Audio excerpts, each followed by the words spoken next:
যারা জেনজি ওরা স্মার্ট, ওরা ইশারা ইঙ্গিতে কাজ করে। এই যে পুরো গদি উল্টায় দিচ্ছে, ঠিক কিনা? 24-এর ছাত্র নাগরিক অভ্যুত্থান আমাদের দেখিয়ে দিচ্ছে কিভাবে চোখের ইশারায় গদি উল্টে দিতে হয়। তো জেনজিদের নিয়ে বসেছে, ওরা তো স্মার্ট, ওরা ডিস্টার্ব করবে না। মেহরবানি করে আমার সাথে কানেক্ট করো, 1 to 1, brain to brain, eye to eye, eye contact করো আমার সাথে, তাকাও। কষ্ট হলো আমার দিকে তাকাও, আওয়াজ করা যাবে না, আমার দিকে তাকাও। প্রিয় ভাইরা, হিউম্যান রিসোর্স ডেভেলপমেন্টের ব্যাপারে কিছু কথা বলবো। এই যে আমাদের বিশাল জনসংখ্যা, এই জনসংখ্যাকে কি করে জনসম্পদে রূপান্তরিত করা যায় এ ব্যাপারে কথা বলবো। আমি সূরাতু বনী ইসরাইলের 70 নম্বর আয়াত তেলাওয়াত করেছি। এই আয়াতের আলোকে কিছু কথা আমি আপনাদের সামনে বলবো।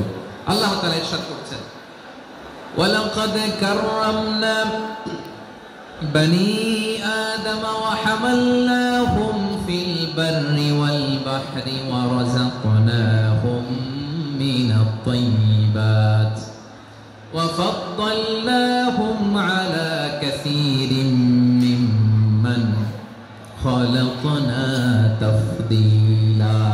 পড়েন আল্লাহু আকবার।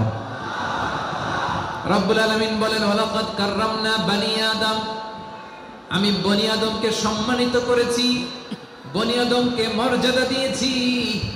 ওয়া হামালনাহুম ফিল বাররি ওয়াল বাহর, বনী আদমকে জলে স্থলে, স্থলে এবং সমুদ্রে চলাচলের বাহন দিয়েছি। ওয়া রাযাকনাহুম মিনাত তাইয়্যিবাত, তাদেরকে পবিত্র রিজিকের বন্দোবস্ত করেছি। ওয়া ফাদ্দালনাহুম আলা কাসীরিম মিম্মান খালাকনা তাফদীলা, আর আমি আল্লাহ যাদেরকে সৃষ্টি করেছি তাদের মধ্য থেকে বনী আদমকে আমি শ্রেষ্ঠ বানিয়েছি। আমরা শ্রেষ্ঠ, আমরা আশরাফুল মাখলুকাত। আমরা কি এই যে এমনি চিল্লাচিল্লি করে জিজ্ঞাসা করলে বলে না, আমরা আশরাফুল মাখলুকাত। আমরা কি শ্রেষ্ঠ, সবার চেয়ে সেরা। আমাদের মতো করে আল্লাহ কাউকে বানায় নাই। দুই পায়ে ভর করে শির দ্বারা এরকম স্ট্যান্ড রেখে মাথা উঁচু করে দাঁড়াতে পারে এরকম কোন প্রাণী পৃথিবীতে আছে? এজন্য আল্লাহ বলেন, ওয়ালাকাদ কাররামনা বনী আদম, আমি বনী আদমকে সম্মানিত করেছি, তাদেরকে আমি মর্যাদা দিয়েছি। তাদেরকে আমি যত মর্যাদা দিয়েছি আমার কোন সৃষ্টিকে এত মর্যাদা দেই নাই। পড়েন সুবহানাল্লাহ। I have dignified the status of the sons of Adam. আদমের সব সন্তানের মর্যাদা আমি বাড়িয়েছি। আল্লাহ এখানে বলেননি ওয়ালাকাদ কাররামনাল মুমিনিন, আমি মুমিনের মর্যাদা বাড়িয়েছি, বলেছেন? আল্লাহ এখানে বলেন নাই ওয়ালাকাদ কাররামনাল মুসলিমিন, আমি মুসলিমের মর্যাদা বাড়িয়েছি। আল্লাহ বলেছেন ওয়ালাকাদ কাররামনা বনী আদম, আমি বনী আদমের সম্মান বাড়িয়েছি। হোক সে মুমিন কিংবা কাফের, মুসলিম কিংবা মুশরিক, আস্তিক কিংবা নাস্তিক, আরব কিংবা অনারব, যেই হোক না কেন আদম সন্তান সবগুলার মর্যাদা বাড়ায় দিয়েছে কে? সবার মর্যাদা আল্লাহ বাড়িয়েছে। মানুষ হিসেবে মর্যাদা। বিশ্বনবী ইসা ইসলাম ইহুদির লাশ দেখে দাঁড়িয়ে গেলেন। কার লাশ? আমার যশোরের ভাইয়েরা আওয়াজ করে বলুন, কার লাশ? ইহুদির লাশ দেখে দাঁড়ায় গেলেন। সাহাবারা বললেন, ইয়া রাসূলুল্লাহ, আপনি দাঁড়ালেন যে, এটা তো ইহুদির লাশ। বিশ্বনবী বললেন, আওয়ালাইসাত নাফসান, এটা কি মানুষ নয়? এটা হোক ইহুদি হোক খ্রিস্টান, এটা তো মানুষ। আমি মানুষ দেখে দাঁড়িয়েছি। আই স্যালিউট দ্য হিউম্যানিটি, আমি মানবতাকে সম্মান করেছি। পড়েন সুবহানাল্লাহ। তাহলে এই জমিনে মানুষের মর্যাদা বেশি, হোক আস্তিক হোক নাস্তিক, হোক মুমিন কিংবা কাফের। আদমের সন্তান হলে, মানুষ হলেই তার মর্যাদা বাড়িয়েছে কে? আমার কলিজার টুকরা যশোরের ভাইরা, মানুষের মর্যাদা আল্লাহ এত বাড়িয়েছেন, মানুষ জীবিত থাকলেও যেমনি মর্যাদাবান, মরে গেলেও মর্যাদাবান। সুবহানাল্লাহ পড়েন। মানুষ মরে গেলে এই ডেড বডিটা কি হয়? পচে যায়, গলে যায়, মাটির সাথে মিশে যায়। তাই বলে আপনি ডেড বডির সাথে যাচ্ছে তাই করতে পারবেন না। পারবেন? কেউ যদি অন্যায় করে তাকে যদি আপনি শাস্তির আওতায় আনেন, যা মনে চায় করতে পারবেন না। তারা আগুন দিয়ে পোড়াতে পারবেন না, নাক কাটতে পারবেন না, কান কাটতে পারবেন না, অঙ্গ বিকৃতি করতে পারবেন না। কারণ মানব জাতির মর্যাদা স্বয়ং দিয়েছে কে? ডেড বডি পচে যাবে, গলে যাবে। তারপরে ইসলাম বলে, না খবরদার, এই মরা লাশটারও একটা মর্যাদা আছে না নাই? ইসলাম বলে এই লাশটা গলে যাবে, পচে যাবে, কিন্তু এটার অমর্যাদা করো না। কর্পূর দিয়ে, খেজুর পাতা দিয়ে এটাকে ওয়ার্ম ওয়াটার দিয়ে, গরম পানি দিয়ে ধৌত করো, সাদা শুভ্র ধবধবে কাপড় দিয়ে লাশটাকে তুমি কভার করো, তারপরে খাটিয়ার মধ্যে লাশটাকে রেখে বিশাল একটা প্রোগ্রাম করো, একটা ফিউনারাল প্রোগ্রাম করো। ওই প্রোগ্রামের ডানে বায়ে পেছনে লাশটারে রাখলে হবে না, প্রোগ্রামের একেবারে সামনটাতে তুমি লাশটাকে রাখো। সুবহানাল্লাহ। একটা ফিউনারাল প্রোগ্রাম করতে হবে, তাকে শেষ বিদায় জানাতে হবে, যেটাকে আমরা জানাজা বলি। কি বলি? জানাজা মানে মাইয়িতের জন্য দোয়া, তার জন্য দোয়া করা হয়, তাকে একটা সিস্টেমেটিক অর্ডারে কবরে রাখা হয়, সুন্দরভাবে সেটাকে কবরস্থ করা হয়, মাটি দেয়া হয়, পানি দেয়া হয়। তার মানে মরে গেলেও মানুষের সম্মান বাড়ায় দিয়েছে কে? এজন্য আল্লাহ বললেন ওয়ালাকাদ কাররামনা বানি আদম, বনি আদমের সম্মান মর্যাদা আমি আল্লাহ বাড়িয়ে দিয়েছি। মানুষের সম্মানে তুমি কখনো আঘাত করো না, ঠিক কি না? তাহলে ভাই, প্রথম মেসেজ হচ্ছে the first and foremost message tonight to the people of Jasur. আল্লাহ বলেন I have dignified the status of son of Adam. আমি বনি আদম সবার মর্যাদা বাড়িয়ে দিয়েছি। হোক আস্তিক নাস্তিক, হোক কাফের কিংবা মুশরিক, তার মর্যাদা বাড়াই দিছে কে? যখন বন্যা হয় আমরা ত্রাণ নিয়ে যাই, আমরা শুধু মুসলমানদেরকে ত্রাণ দেই নাকি? হ্যাঁ, আমরা মুসলমানকেও দেই, অমুসলমানকেও দেই, হিন্দুকেও দেই, বৌদ্ধকেও দেই। যেখানেই মানবতা বিপন্ন সেখানে ইসলামের হেল্পিং হ্যান্ড আছে না নাই? সুবহানাল্লাহ। কি দিন আমরা পেয়েছি, কি বিধান আমরা পেয়েছি। ওয়ালাকাদ কাররামনা বানি আদম, আমি বনি আদমকে সম্মানিত করেছি। এরপর আল্লাহ বললেন ওয়া হামালনাহুম ফিল বাররি ওয়াল বাহর, মানুষকে স্থলে এবং সমুদ্রে চলাচলের বাহন আমি দিয়েছি। স্থলে কিভাবে চলবে, জলে কিভাবে চলবে, এই বাহনের ব্যবস্থা করেছে কে? আল্লাহ। এই জেনজি, এই সামড়া, ইরাম করতেছো কিসের জন্য? হ্যাঁ, ইরাম করলে চলবি? পারি কোথাও দুটা কথা বলতে না পারি, এই ভালোবাসা দিয়ে কি হবে আমার? বরং ঘামতে ঘামতে ঘর্মাক্ত হব, রক্তাক্ত হব, কিন্তু সেন্ট্রাল থেকে সেন্ট্রালি যে ইনস্ট্রাকশন আসবে সেই ইনস্ট্রাকশনের এক চুল আমরা ডানে বায়ে যাব না। এইটা গণজাগরণের জন্য এইটা দরকার, ইসলামী বিপ্লবের জন্য এইটা দরকার। তো আধা ঘন্টা ধরে যদি তোমাদেরকে থামানোই না যায়, এই লস্কর দিয়ে আমি কি করব? আল্লাহর রাস্তে নো নো নো স্লোগান, চুপচাপ একেবারে আমার দিকে তাকাও। আল্লাহ বললেন ওয়া হামালনাহুম ফিল বাররি ওয়াল বাহর, জলে স্থলে আমি চলাচলের যানবাহনের ব্যবস্থা করেছি। আমরা স্থলে ঘোড়ার উপরে চড়ি, ওটের উপরে চড়ি, গাড়ির উপরে চড়ি। এই যে গাড়ির ইঞ্জিন বানাইছি আমরা, এটার মেধা দিয়েছে কে?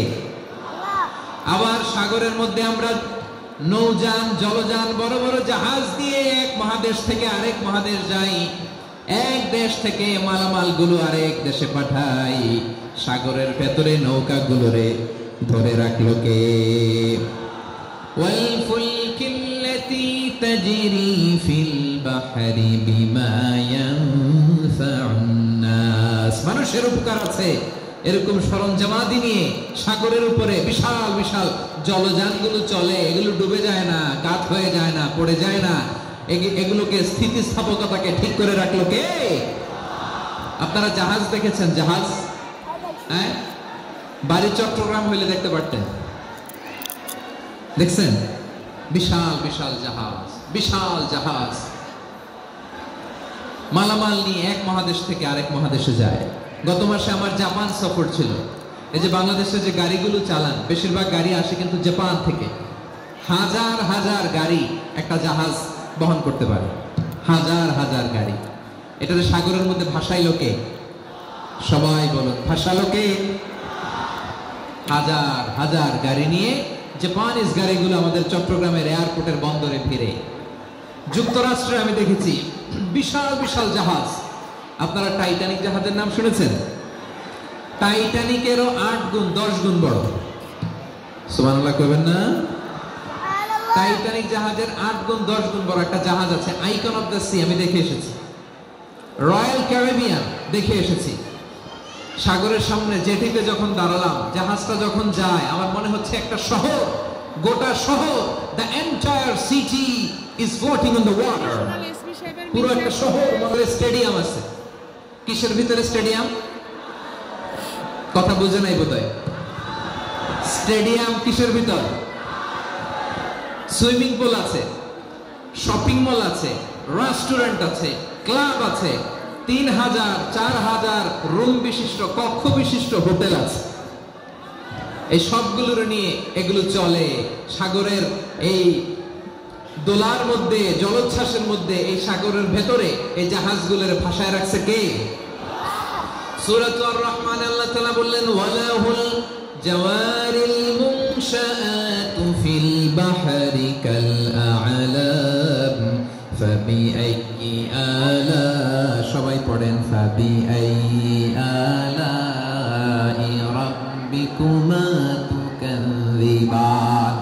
পাহাড় সম বড় বড় জাহাজগুলো মাল বোঝাই করে সাগরের মধ্যে ভেসে বেড়ায়। এগুলো দিয়ে মালামাল বহন করা যায়, মানুষ এক দেশ থেকে আরেক দেশে যায়। এই জাহাজগুলোর সাগরের ভেতরে ভাসায় রাখলো কে? এই আয়াতের ভেতরে আল্লাহ তাআলা সূরাত বনী ইসরাঈলের এই চমৎকার আয়াতের ভেতরে আল্লাহ তাআলা বেসিক্যালি মানব জাতির প্রতি তার 4টি স্পেশাল অনুগ্রহের কথা বলেছেন। কয়টি? 2টা বলে ফেলছি। 1 নাম্বার ওয়ালাকাদ কাররামনা বনী আদম, আমি বনী আদমের সম্মান বাড়াইছি। নাকি মুসলমানদের? নাকি মুসল্লিদের? কার সম্মান বাড়িয়েছি? বনী আদমের। তাহলে human dignity, the first part of the verse talks about the human dignity. 2 number অংশ আল্লাহ তাআলা বললেন ওয়া হামালনাহুম ফিল বাররি ওয়াল বাহর, স্থলে এবং সমুদ্রে আমি তাদের জন্য চলাচলের বাহন দিয়েছি। সুবহানাল্লাহ। তার মানে smooth movement on land and sea, জলে এবং স্থলে যাতে আমরা স্মুথলি মুভ করতে পারি আল্লাহ তাআলা দিয়েছেন। 3 নম্বরে আল্লাহ তাআলা বললেন ওয়া রাযাকনাহুম মিনাত তাইয়্যিবাত, মানুষের জন্য আমি পবিত্র রিজিকের ব্যবস্থা করেছি। জলে এবং স্থলে যত প্রাণী আছে সবগুলা প্রাণীকে রিজিক দেয় কে? আমাদেরকে রিজিক দেয় কে? সাগরের মাছগুলোকে, বড় বড় তিমি মাছগুলোরে রিজিক দেয় কে? বাতাসের মধ্যে ভেসে বেড়ানো বড় বড় পাখিগুলো, স্ক্যান্ডিনেভিয়ান কান্ট্রি থেকে লক্ষ লক্ষ কোটি কোটি পাখিগুলো যে এক দেশ থেকে আরেক দেশে ট্রান্সফার হয়, এগুলোর রিজিক দেয় কে? রব্বুল আলামিন বলেন ওয়া মা মিন দাব্বাতিন ফিল আরদি ইল্লা আলাল্লাহি রিজকুহা ওয়া ইয়ালামু মুস্তাকাররাহা ওয়া মুস্তাওদাআহা কুল্লুন ফি কিতাবিম মুবিন। আল্লাহু আকবার। রব্বুল আলামিন বলেন ভূপৃষ্ঠে বিচরণশীল যত প্রাণী আছে সব প্রাণীগুলোকে আমি আল্লাহ আমার নিজের কুদরতে রিজিকের বন্দোবস্ত করি। এই প্রাণীগুলো কোথায় থাকে, কোথায় যায়, সব জায়গায় আমি রিজিক পৌঁছে দেই। রিজিক কেউ দিতে পারে না, রিজিকের মালিক কে? রিজিকের মালিক তিনি আল্লাহ। এজন্য আল্লাহ তাআলা বললেন ওয়া রাযাকনাহুম মিনাত তাইয়্যিবাত। এরপর আল্লাহ বললেন ওয়া ফাদ্দালনাহুম আলা কাসীরিম মিম্মান খালাকনা তাফদীলা। আমি যত প্রাণী সৃষ্টি করেছি সকল প্রাণীর মধ্যে মানুষের মর্যাদা, শ্রেষ্ঠত্ব আমি দিয়েছি। সুবহানাল্লাহ পড়েন। তাহলে 1 নম্বরে আল্লাহ বললেন আমি বনী আদমের মর্যাদা বাড়ালাম। এরপরে বললেন স্থলে এবং সমুদ্রে চলাচলের জন্য যানবাহন দিলাম। 3 নম্বরে আল্লাহ বললেন পবিত্র রিজিকের ব্যবস্থা করে দিলাম। এরপরে আল্লাহ বললেন যত প্রাণী আছে, সৃষ্টি আছে, সবগুলার উপরে আমি মানুষকে শ্রেষ্ঠত্ব দিলাম। সুবহানাল্লাহ। তাহলে সবচেয়ে বেশি শ্রেষ্ঠত্ব মানুষের। কার? মানুষের। শুধু তাই নয় প্রিয় ভাইরা, আকাশ এবং জমিনে যা কিছু আছে সবকিছু মানুষের জন্য, মানুষের কল্যাণে, মানুষের প্রয়োজনে, মানুষের বশীভূত করে সৃষ্টি করেছেন কে? রব্বুল আলামিন বলেন হুয়াল্লাযী খালাকা লাকুম মা ফিল আরদি জামিআ। এই জমিনের মধ্যে যা কিছু আমি আল্লাহ সৃষ্টি করেছি সব কিছু আমি মানুষের জন্য সৃষ্টি করেছি। পড়েন সুবহানাল্লাহ।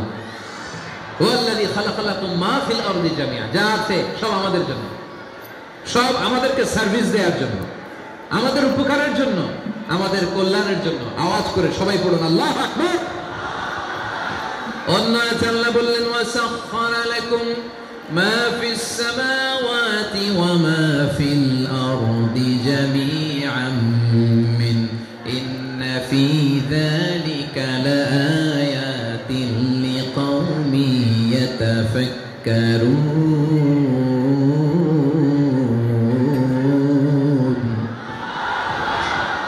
প্রথমে আল্লাহ বললেন জমিনে যা আছে সব তোমাদের কল্যাণে আমি সৃষ্টি করলাম।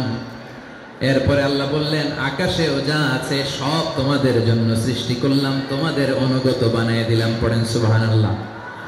মানুষের কি ব্রেন দেখেন, মানুষ জমিন ছেড়ে আকাশে চলে যায়। পাখি দেখে মানুষের শখ হলো পাখি যেহেতু উঠতে পারে আমরাও পারবো। অরবিল রাইট, উইলবার রাইট, দুই ভাই মিলে আঁকাঝোঁকা করতে করতে করতে করতে প্লেন বানায় ফেললো। কোন সুবহানাল্লাহ। এখন পাখিও ওরে, আমরাও ওরি। এরপরেই মানুষের কৌতূহল থামে না এখানে। মানুষ চলে গিয়েছে চাঁদে। কোথায় গেছে? এখন কিন্তু চাঁদে জমি বিক্রি হয় জানেন। পৃথিবী নিয়ে মারামারি শেষ। রাশিয়া আমেরিকা এখন ধরছে চাঁদ আর মঙ্গল গ্রহ। এখন চাঁদে জমি বিক্রি হয়, মঙ্গলে জমি বিক্রি হয়। এই চাঁদ, মঙ্গল, বৃহস্পতি, শনি সব আল্লাহ তাআলা আমাদের জন্য বানিয়েছেন। সুবহানাল্লাহ পড়েন। মানুষ সাগরের উপরে চড়ে, শূন্যে ভেসে বেড়ায়, পাহাড় কেটে সুড়ঙ্গ বানায়, টানেল বানায়। মানুষ ব্রডব্যান্ডের লাইন নিয়ে যায় সাগরের ভেতর দিয়ে, এক দেশ থেকে আরেক দেশে, এক মহাদেশ থেকে আরেক মহাদেশে। সুবহানাল্লাহ পড়েন। তার মানে গোটা বিশ্বের সবকিছুর উপরে control, superiority over all creatures, সবকিছুর উপর কন্ট্রোল, মনিটরিং, নিয়ন্ত্রণ, এটা প্রতিষ্ঠা করে দিয়েছে কে? এজন্যই মানুষের শ্রেষ্ঠত্ব। ওয়ালাকাদ কাররামনা বানি আদম, আমি বনি আদমের সম্মান বাড়িয়েছি, মর্যাদা আমি বাড়িয়ে দিয়েছি এই কারণে, কারণ মানুষ সবকিছুর উপর নিয়ন্ত্রণ নিতে পারে। মানুষকে নিয়ে এই কোরআনের সব আলোচনা, মানুষকে নিয়ে এই কোরআনের সব। তাই কোরআনের কেন্দ্রীয় আলোচ্য বিষয় হচ্ছে মানুষ।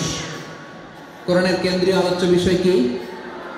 যশোরের ভাইয়েরা বুঝে থাকলে সবাই বলবেন কোরআনের কেন্দ্রীয় আলোচ্য বিষয় কি? এই যে আমি মূল আলোচনায় যাচ্ছি এখন।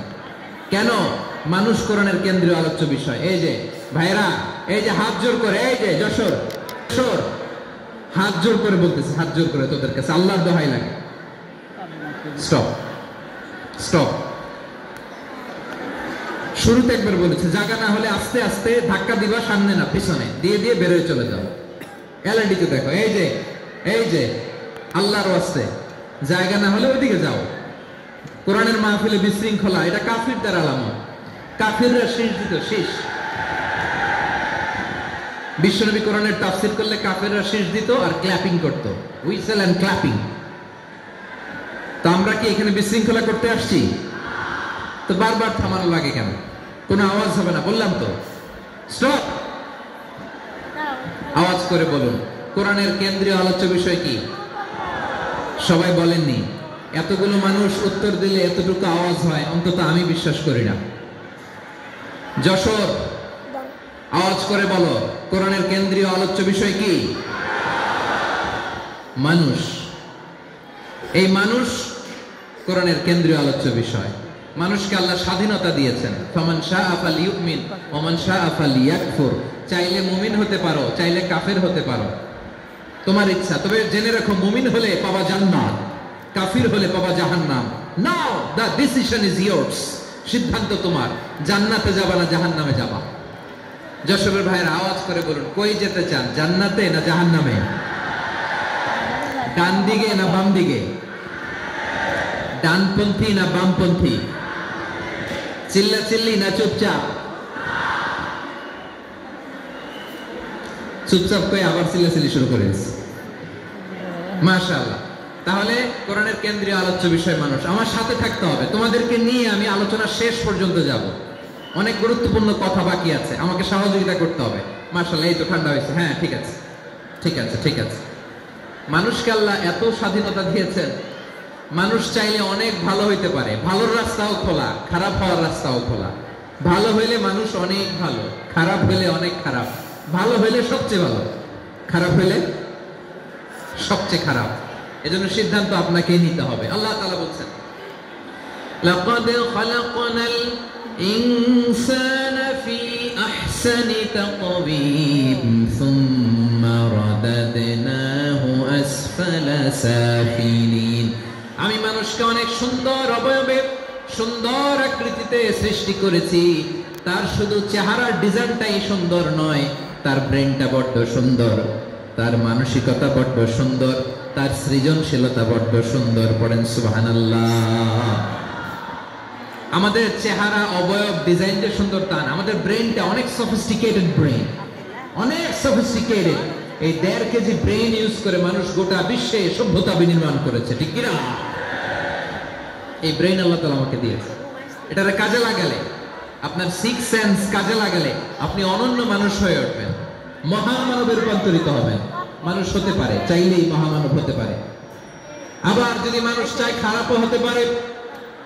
আল্লাহ বললেন শুধু ভালোই না, ভালো হতে চাইলে অনেক ভালো তুমি হতে পারো, আবার খারাপ হতে চাইলে অনেক খারাপ তুমি হতে পারো। সুম্মা রাদাদনাহু আসফালা সাফিলিন।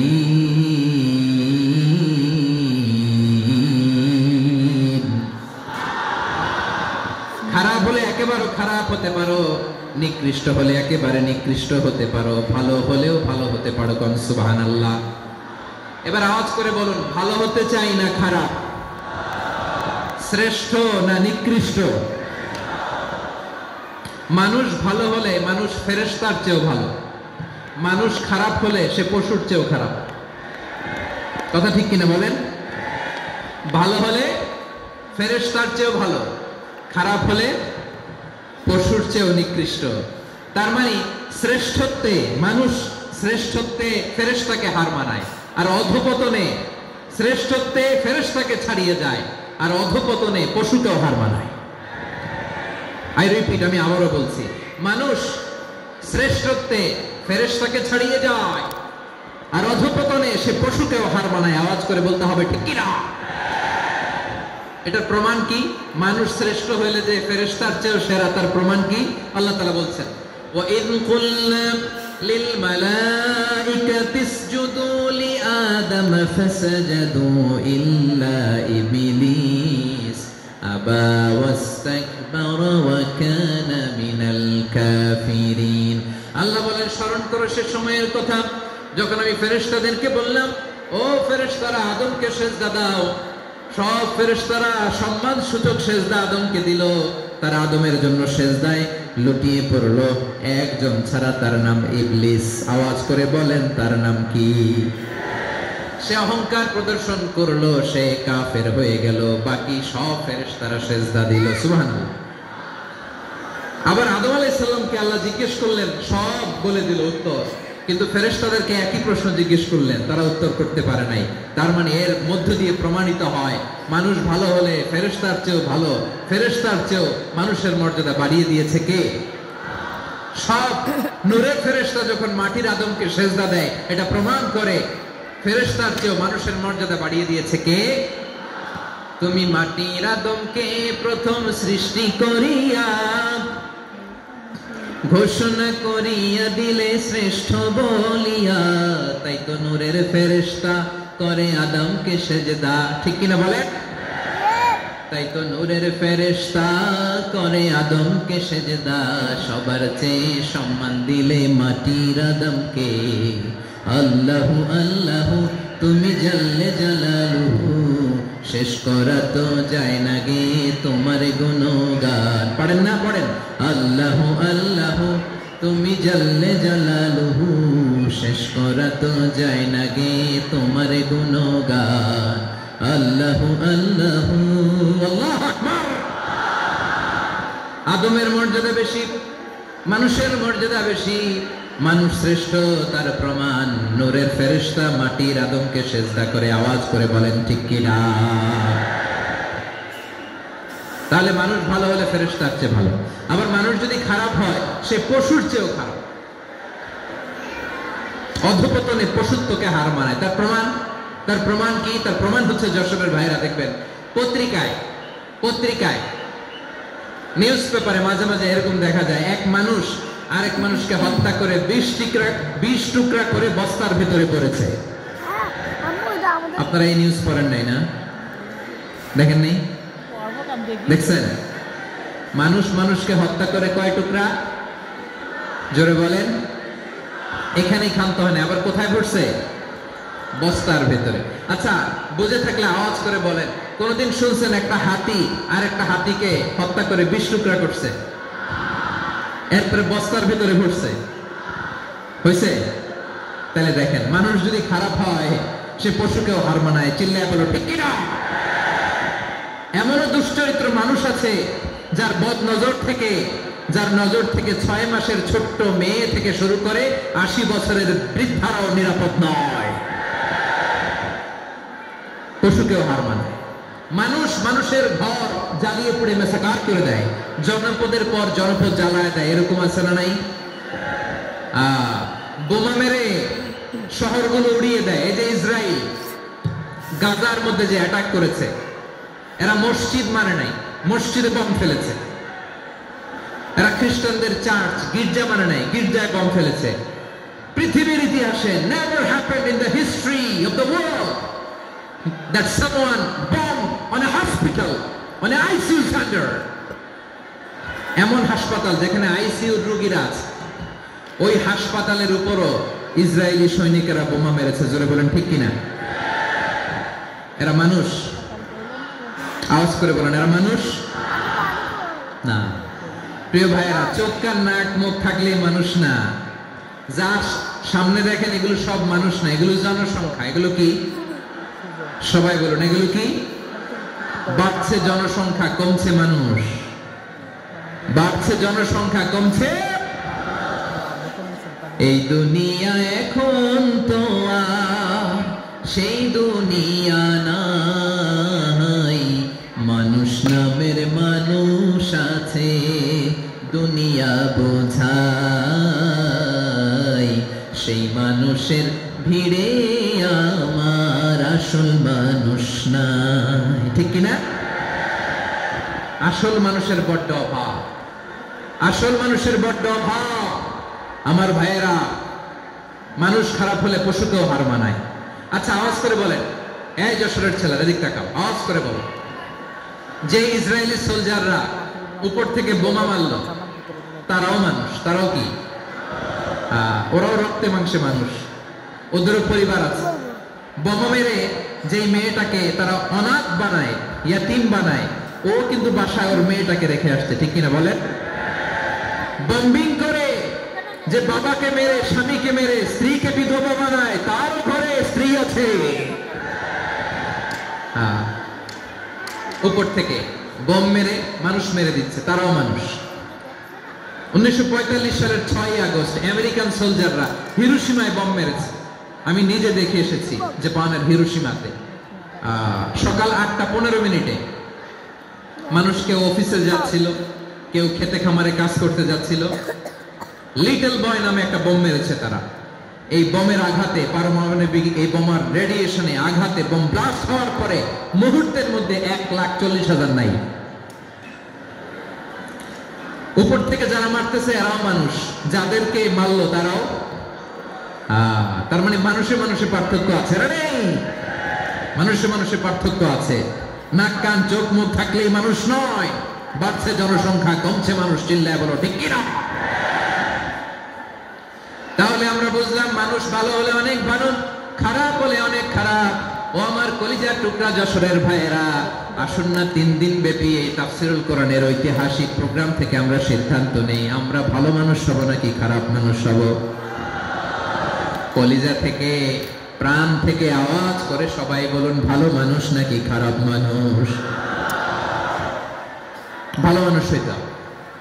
ভালো মানুষ যারা জগৎটাকে এনলাইটেন করবে, যারা এনলাইটেন করবে, যারা সত্যের বীর সেনানী হয়ে দাঁড়াবে, যারা সত্যের পক্ষে কথা বলবে, যারা জালিমের মসলবকে ভেঙে খানখান করে দেবে, এরকম হওয়ার দরকার আছে না নাই? এরকম ভালো মানুষ আমরা হতে চাই কি চাই না? মানুষকে যত্ন নিলে মানুষ যে কত ভালো হয় আপনি কল্পনাও করতে পারবেন না। এই যে আপনাদের যশোরে যে ভালো ছেলেগুলো আছে, যে ভালো তরুণগুলো আছে, যে যুবকগুলো আছে, যে ভালো আলেমরা আছে, ভালো নেতারা আছে, সবাই যদি তাদের মতো হতো, পুরো যশোরটা একটা জান্নাতের টুকরা হয়ে যেত। আওয়াজ করে বলেন ঠিক কিনা? মানুষকে নার্চারিং করলে, মানুষকে পলিশ করলে, মানুষকে গ্রুমিং করলে, মানুষকে সঠিক তারবিয়া, একটা মানুষ পারেন এমন কিছু নাই। বিশ্বাস করতে হবে মানুষ যা কল্পনা করতে পারে ওইটা মানুষ করে দেখাতে পারে। যশোরের ভাইয়ের, আই রিপিট, আমি আবারও বলছি, এই চিল্লাচিল্লি করলে আমার এই গুরুত্বপূর্ণ কথা তোমরা মিস করবা। কপাল পড়া হয়েও না, আওয়াজ করে কপাল পড়া হবে না। আমার দিকে তাকাও। মানুষ যা কল্পনা করতে পারে সেটা মানুষ করে দেখাতে পারে। তুমি তোমার কল্পনার রাজ্যকে সাজাও, তোমাকে হারাতে পারে এমন কোন শক্তি আল্লাহর জমিনে নয়। তোমার কি শক্তি, কি সম্ভাবনা তুমি জানোই না মিয়া। তুমি এদিকে তাকাও কেন? তোমার রাস্তা তো ওই দূরে। তুমি কোথায় যাবে, আল্লাহ তোমার টেনে কোথায় নিয়ে যাবে তুমি কিছুই জানো না। প্ল্যান বিগ, ড্রিম বিগ, কল্পনার শক্তিকে বড় করো। মানুষ যা কল্পনা করতে পারে মানুষ তা করে দেখাতে পারে। মানুষের কাছে অসাধ্য কিছু নাই, মৃত্যু ছাড়া, এক্সেপ্ট ডেথ, মৃত্যু ছাড়া মানুষ সবকিছুকে জয় করতে পারে। মৃত্যু ছাড়া যে কোনো অসাধ্যকে সাধন করার ক্ষমতা মানুষকে দিয়ে দিয়েছে কে? হারার জন্য তোমার জন্মই হয় নাই, তোমার জন্ম হয়েছে জিতার জন্য, বিজয়ের জন্য তোমার জন্ম। মানুষের শুরুটাই হয় বিজয় দিয়ে। যশোর, আওয়াজ করে বলো, মানুষের শুরু হয় কি দিয়ে? আমরা যখন আমার পিতার পৃষ্ঠদেশে ছিলাম, পিতার পৃষ্ঠদেশ থেকে শুক্রাণু যখন মায়ের গর্ভদেশে যেয়ে পড়ে, কতটা শুক্রাণু ভ্রমণ শুরু করে জানো? 20 কোটি শুক্রাণু। একবার সিমেন্ট আউট হলে সেখানে 20 কোটি শুক্রাণু থাকে, ভ্রমণ শুরু করে। ওই 20 কোটি শুক্রাণুর মধ্যে থেকে তুমি আমি আজকে এক বিকশিত শুক্রাণু মানব রূপে পৃথিবীতে এসেছি। সুবহানাল্লাহ। ওই 20 কোটি শুক্রাণুর প্রতিযোগিতায় সবাই পেছনে ফেলে সেদিন আমি সফল হয়েছিলাম, সেদিন আমি বিজয়ী হয়েছিলাম। সেদিন আমি এত ছোট ছিলাম, মাইক্রোস্কোপ দিয়েও আমার অস্তিত্ব টের পাওয়া যায় না। আমি এত তুচ্ছ ছিলাম, নগণ্য ছিলাম, আমার কান ছিল না, আমার চোখ ছিল না, আমার হাত ছিল না, আমার জন্য রিকমেন্ডেশন করার মতো মামু ছিল না, খালা ছিল না, কেউ ছিল না। তারপরেও ওই প্রতিযোগিতায়, ওই কম্পিটিশনে যখন আমারে কেউ হারাতে পারে নাই, আল্লাহর জমিনেও আমারে কেউ হারাতে পারে না। হারার জন্য তোমার জন্মই হয় নাই, তুমি আসছোই জিতার জন্য। সুবহানাল্লাহ। বিশ্বনবী বলেন, আন-নাসু মাআদিন কামাআদিনি যাহাবি ওয়াল ফিদ্দা খিয়ারুহুম ফিল জাহিলিয়াতি খিয়ারুহুম ফিল ইসলাম। Peoples are like mines of gold and silver. সোনার খনি, রূপার খনি, এর চেয়ে বড় খনি হচ্ছে এই মানব সম্পদের খনি। আওয়াজ করে বলেন আল্লাহু আকবার। আল্লাহ তাআলা এই সম্পদ আমাদেরকে দিয়েছে। বিশ্বনবী বলেন, মানুষ হচ্ছে খনির মতো। খিয়ারুহুম ফিল জাহিলিয়াতি খিয়ারুহুম ফিল ইসলাম। জাহিলি যুগে যারা সেরা, ইসলামেও তারা সেরা। ইদা ফাকহু, যদি তারা বুঝবান হয় তাহলে তাদেরকে সেরা বানিয়ে দিবে কে? তাহলে মানুষের চেয়ে সেরা কেউ হতে পারে? মানুষের চেয়ে অনন্য কেউ হতে পারে? মানুষকে কেউ হারাতে পারে? আওয়াজ করে বলো, তোমাকে কেউ হারাতে পারবে? এই সাহস জাগছে আজকের আলোচনা থেকে। আমি তুমি অনন্য, আমাকে তোমাকে হারায় দেওয়া এত সহজ না, ঠিক কিনা? একটা কথা জীবনের সাথে সেট করে নিতে হবে, আমি জিতি নয় শিখি, আমি কখনো হারি না। জীবনের সাথে সেট করে নাও, জেনজি অফ যশোর, আমি কখনো হারি না, আমি হয় জিতি নয় শিখি। চিল্লায় বলো ঠিক কিনা? আমি কখনো হারি না, আমার হারানো এত সোজা না। কি সাহস জাগছে? বুকে সাহস জাগছে? তাকবীর পড়ো, লিল্লাহি তাকবীর। তাহলে বিশ্বনবী বলেন, নাসু মাআদিন, মানুষ হচ্ছে খনি। এই ধাক্কা ধাক্কি, আমি জানি এগুলো ভালোবাসার ধাক্কা ধাক্কি, এজন্য আমি সহ্য করে নেই। এগুলো যে ভালোবাসার ধাক্কা ধাক্কি, এটা আমরা বুঝি। পৃথিবীর কোন আইন, সিকিউরিটি প্রটোকল দিয়ে এটা মানানো যাবে না, কারণ এটা তো ভালোবাসা, লাভ। লাভ কোন আইন কানুন দিয়ে বাধা যায় না, মানানো যায় না, ঠিক কিনা বলো?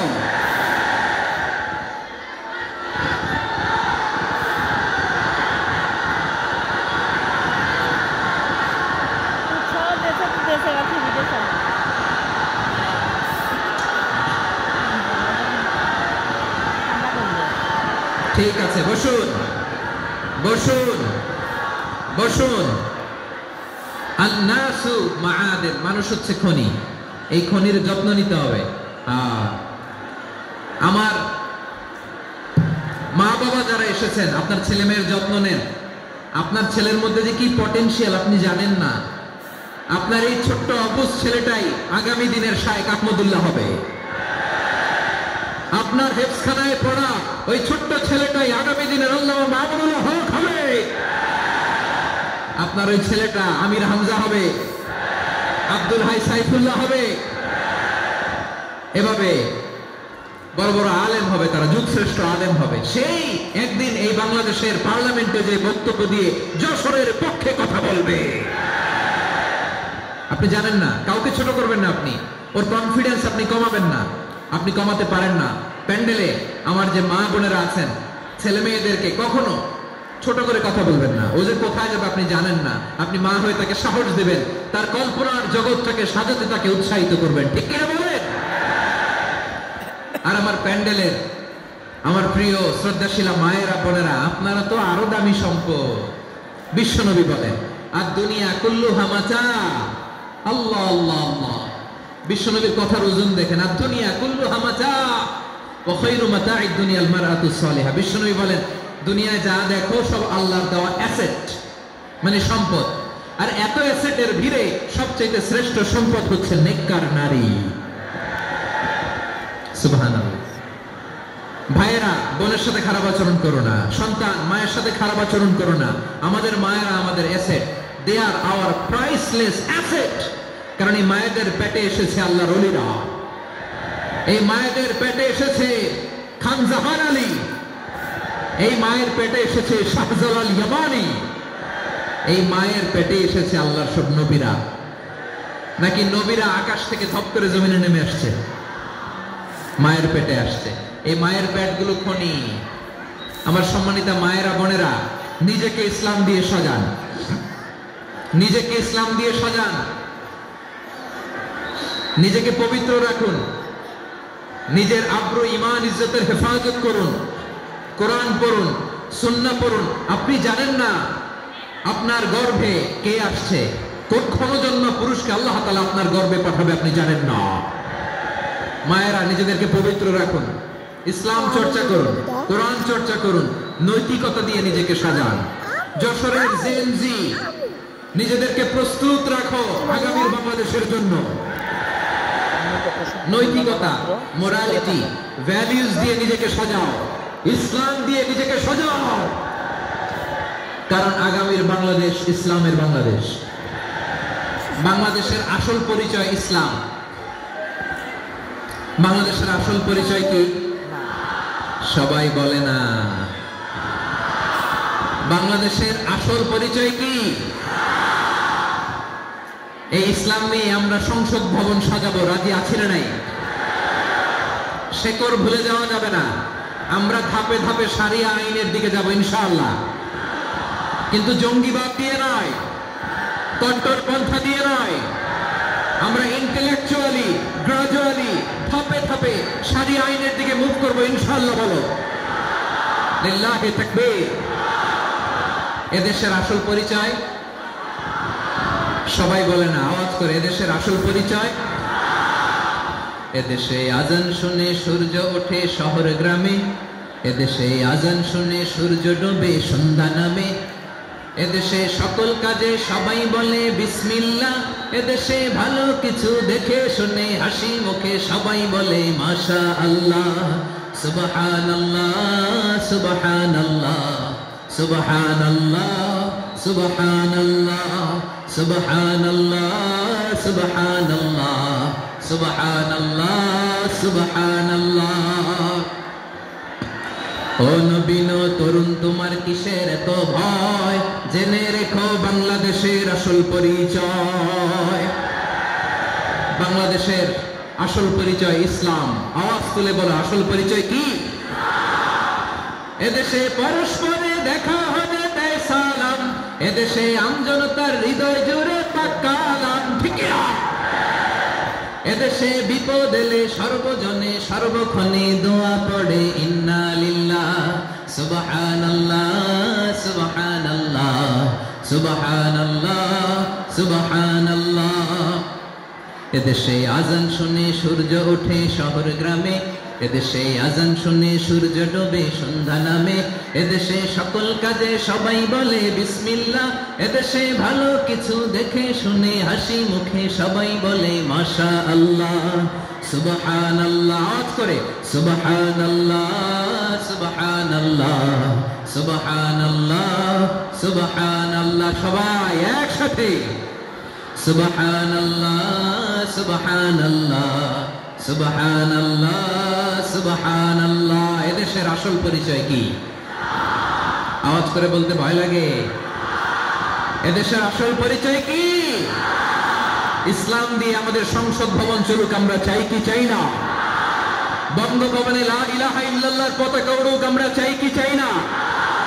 প্রতিটি জেলা অফিসে, ডিসি অফিসে লা ইলাহার পতাকা ঝুলুক, আমরা চাই কি চাই না? কারা কারা চাই হাত তুলে আপনারা দেখায়।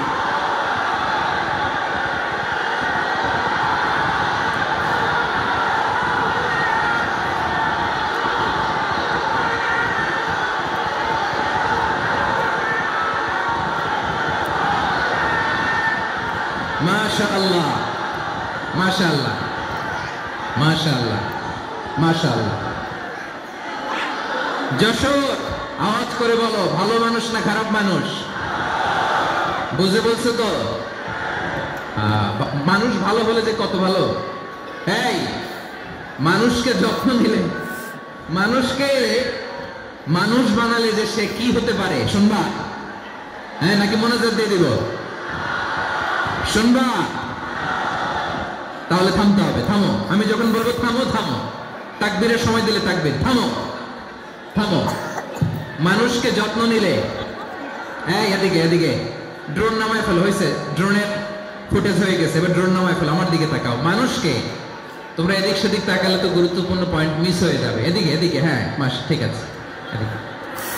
মানুষকে যত্ন নিলে মানুষের মধ্যে যারা কি পটেনশিয়াল রেখেছে, আমি জাপানের দুইটা উদাহরণ দেই। জাপানের,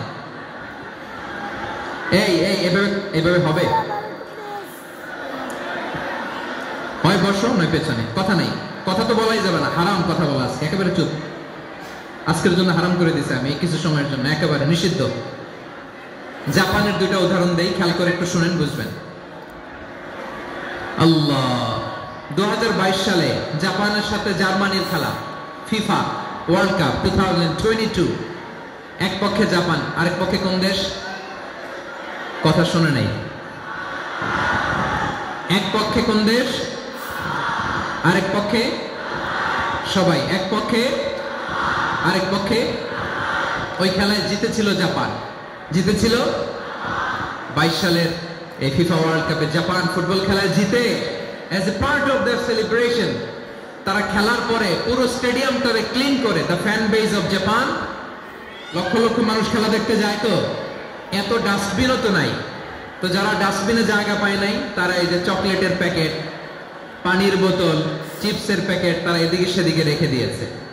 জাপানের ভক্তরা, জাপানের ফলোয়াররা, as a part of their celebration, তারা খেলার পরে পুরো স্টেডিয়ামের সব ময়লা আবর্জনা ক্লিন করে তারপরে বিদায় নিয়েছে।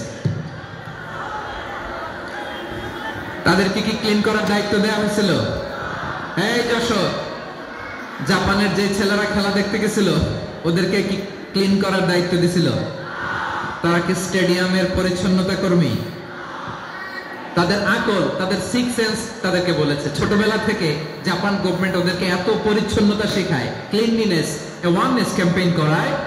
ক্লাসে আমি দেখেছি, ক্লাসে নিজের বেঞ্চ নিজে মুছে, ক্লাসের মাঝখানে একটা সময় দেয়, নিজের টেবিল নিজে মুছে, নিজের ক্লাসরুমটা নিজে পরিষ্কার করে। রাস্তাঘাটে একটা ধুলা নাই, ময়লা নাই, একটা টিস্যু নাই। খেলার পরে গোটা বিশ্বকে তাক লাগিয়ে দিয়েছে। জাপানের ফ্যানরা সবার রেখে যাওয়া গার্বেজ, টিস্যু, বোতল পরিষ্কার করে তারপরে স্টেডিয়াম থেকে বিদায় নিয়েছে। আমরা কেন এমন হইতে পারলাম না? আমরা কেন এমন হইতে পারলাম না? জাপানের যারা এগুলো করছে ওদের 3টা করে চোখ না? চোখ তো 3টা, জাপানো লাগো, জাপানো লাগো, হাত তো 4টা, কান তো 6টা। হ্যাঁ, নাকি আমার মতো 2 হাত 2 কানওয়ালা মানুষ? চোখে দেখলে ওটা মানুষ না। চিন্তা করছেন?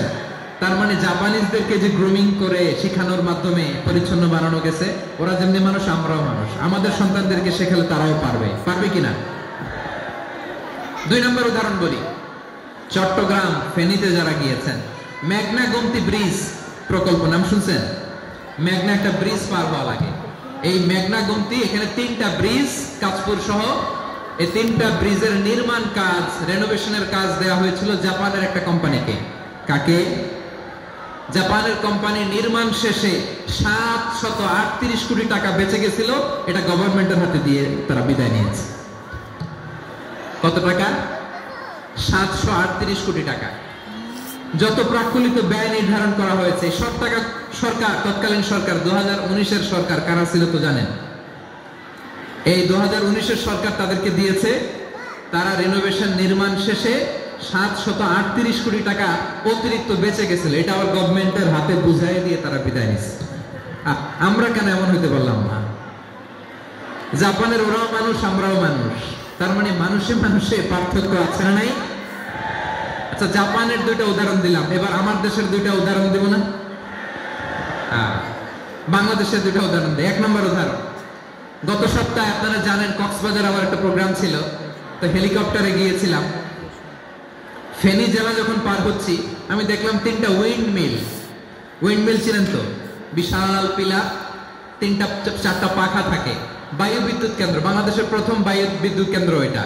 মুহুরী প্রজেক্ট বলে এটা সম্ভবত, মুহুরী প্রজেক্ট। তো সাগরের বাতাসের ঝাপটায় এটা ঘুরে এনার্জি হয়, ইলেকট্রিসিটি উৎপাদন হয়। তা আমি পাইলটকে বললাম, ভাই এগুলো থেকে কেমন ইলেকট্রিসিটি উৎপাদন হয়? কয়, হুজুর একটু হয় না, কিছুই হয় না। কিছুই হয় না মানে? বলে, হুজুর বাংলাদেশে যত উইন্ডমিল আছে এটার পাখা একটাও ঘুরে না।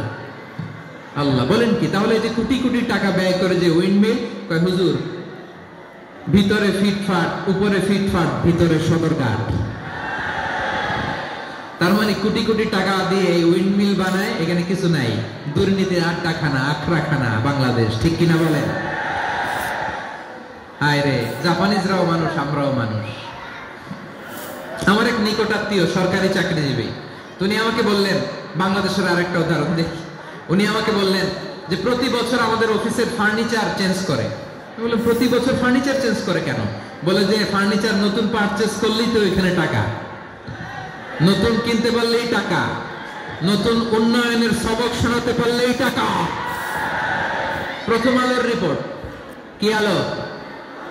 প্রথম আলোর রিপোর্ট। গত 15 বছরে উন্নয়নের নামে লুটপাট হয়েছে প্রায় 3.25 লাখ কোটি টাকা। কার রিপোর্ট? আমাদের বানানো কথা। প্রথম আলোর রিপোর্ট। গত 15 বছরে কারা ছিল জানেন তো?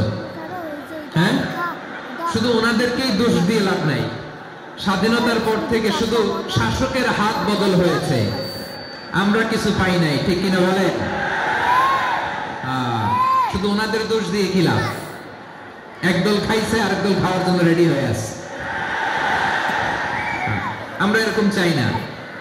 আমরা চাই স্বাধীন সার্বভৌম বাংলাদেশ। আমরা চাই দুর্নীতিমুক্ত বাংলাদেশ। আমি নিউজটা যে কতবার বললাম, এটা কি সম্ভব? 3.25 লাখ কোটি টাকা লুটপাট, মানে লুটপাট করতে করতে এদেশের জনগণকে ফুটপাতে বসাই দিচ্ছে।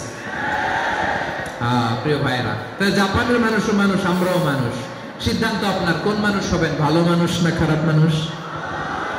আজকের আলোচনার বিষয় হচ্ছে মানব সম্পদের উন্নয়ন, human resource development. It's a process to increase the capacity of knowledge, skill, capacity of the people of a country. একটা দেশের মানুষের জ্ঞান, তাদের দক্ষতা কি করে বাড়ানো যায়, বাড়িয়ে দেশের উন্নয়ন করানো যায়, এটাই হচ্ছে মানব সম্পদ উন্নয়নের মূল কথা। তাহলে মানব সম্পদ হচ্ছে একটা দেশের সবচাইতে শক্তিশালী পুঁজি। প্রাকৃতিক সম্পদ, খনিজ সম্পদের চেয়েও দামি হচ্ছে মানব সম্পদ। আমার প্রিয় যশোর, প্রাকৃতিক সম্পদ, খনিজ সম্পদের চেয়ে দামি সম্পদ কি সম্পদ? আল্লাহ তাআলা দয়া করে আমাদেরকে এই মানব সম্পদ দিয়েছেন। আসুন আমাদের এই মানুষগুলোকে আমরা সোনার মানুষ বানাই। রাজি আছেন তো সবাই? রাজি আছেন? মানুষ পারেন এমন কোনো কিছু নাই, চাইলে সব পারে। এজন্য মানুষকে তারবিয়া দিতে হবে, যথাযথভাবে তাদেরকে গড়তে হবে। আসুন আমরা সিরাতের আয়নায় বিশ্বনবীর জীবনী থেকে দেখি তিনি কিভাবে হিউম্যান রিসোর্সকে ম্যানেজ করতেন। যদি আপনাদের সময় হয় দু একটা উদাহরণ দিয়ে আজকে আমি আমার আলোচনা বিদায় নিব। হবে সময় হবে কয়েক মিনিট? হ্যাঁ, শান্ত থাকবেন তো? শান্ত থাকবা? হ্যাঁ ঠিক আছে। এই ধাক্কার মধ্যে ঢুকছে, এবার মজা বুঝতেছো তো? হ্যাঁ, মানা করছিলাম না? ঠিক আছে, টের পাও। হ্যাঁ ঠিক আছে। যে আওয়াজ করবে আমি ওকে দেখতেছি, কে কে আওয়াজ করে দেখতেছি। শেষ কথা, শেষের দিকে চলে আসছি। বিষ্ণু ইসলাম কিভাবে হিউম্যান রিসোর্সকে ম্যানেজ করতেন। মজার কথা আছে কয়েকটা, বলে বিদায় নিই। বিশ্বনবী কিভাবে এই মানব সম্পদকে ম্যানেজ করতেন। বিশ্বনবী he was a very good talent hunter, চৌকস ট্যালেন্ট হান্টার ছিল। কার মধ্যে কি ট্যালেন্ট আছে দেখলেই বুঝে ফেলতেন। সুবহানাল্লাহ পড়বেন না? কি নবী আমরা পেয়েছি। He was a very good talent hunter. আমার নবী তিনি চৌকস ট্যালেন্ট হান্টার ছিলেন। তার মধ্যে কি প্রতিভা বের করতেন, ওই প্রতিভাকে ইসলামের কল্যাণে কাজে লাগাতেন। সুবহানাল্লাহ বলেন। যাকে যেই জায়গায় সেট করলে ভালো হবে তাকে ওই জায়গায় সেট করতেন। কয়েকজন সাহাবীর জীবনী শোনাই। আবু মাহজুরা রাদিয়াল্লাহু তাআলা আনহু, মক্কার মুয়াজ্জিন, আগে ছিল মুশরিক, পরে হয়েছে মুমিন। উনি কিভাবে মুমিন হইলেন এই ঘটনাটা একটু আপনাদের শোনাতে চাই। তা আপনাদের তো সময় নাই হাতে। হ্যাঁ সময় আছে? এই জেনজি শেষ করে দিল আজকের প্রোগ্রামটা। 1 ঘন্টা ধাক্কা ধাক্কি করে কেমনে দাঁড়ায় আছে আমি বুঝলাম না।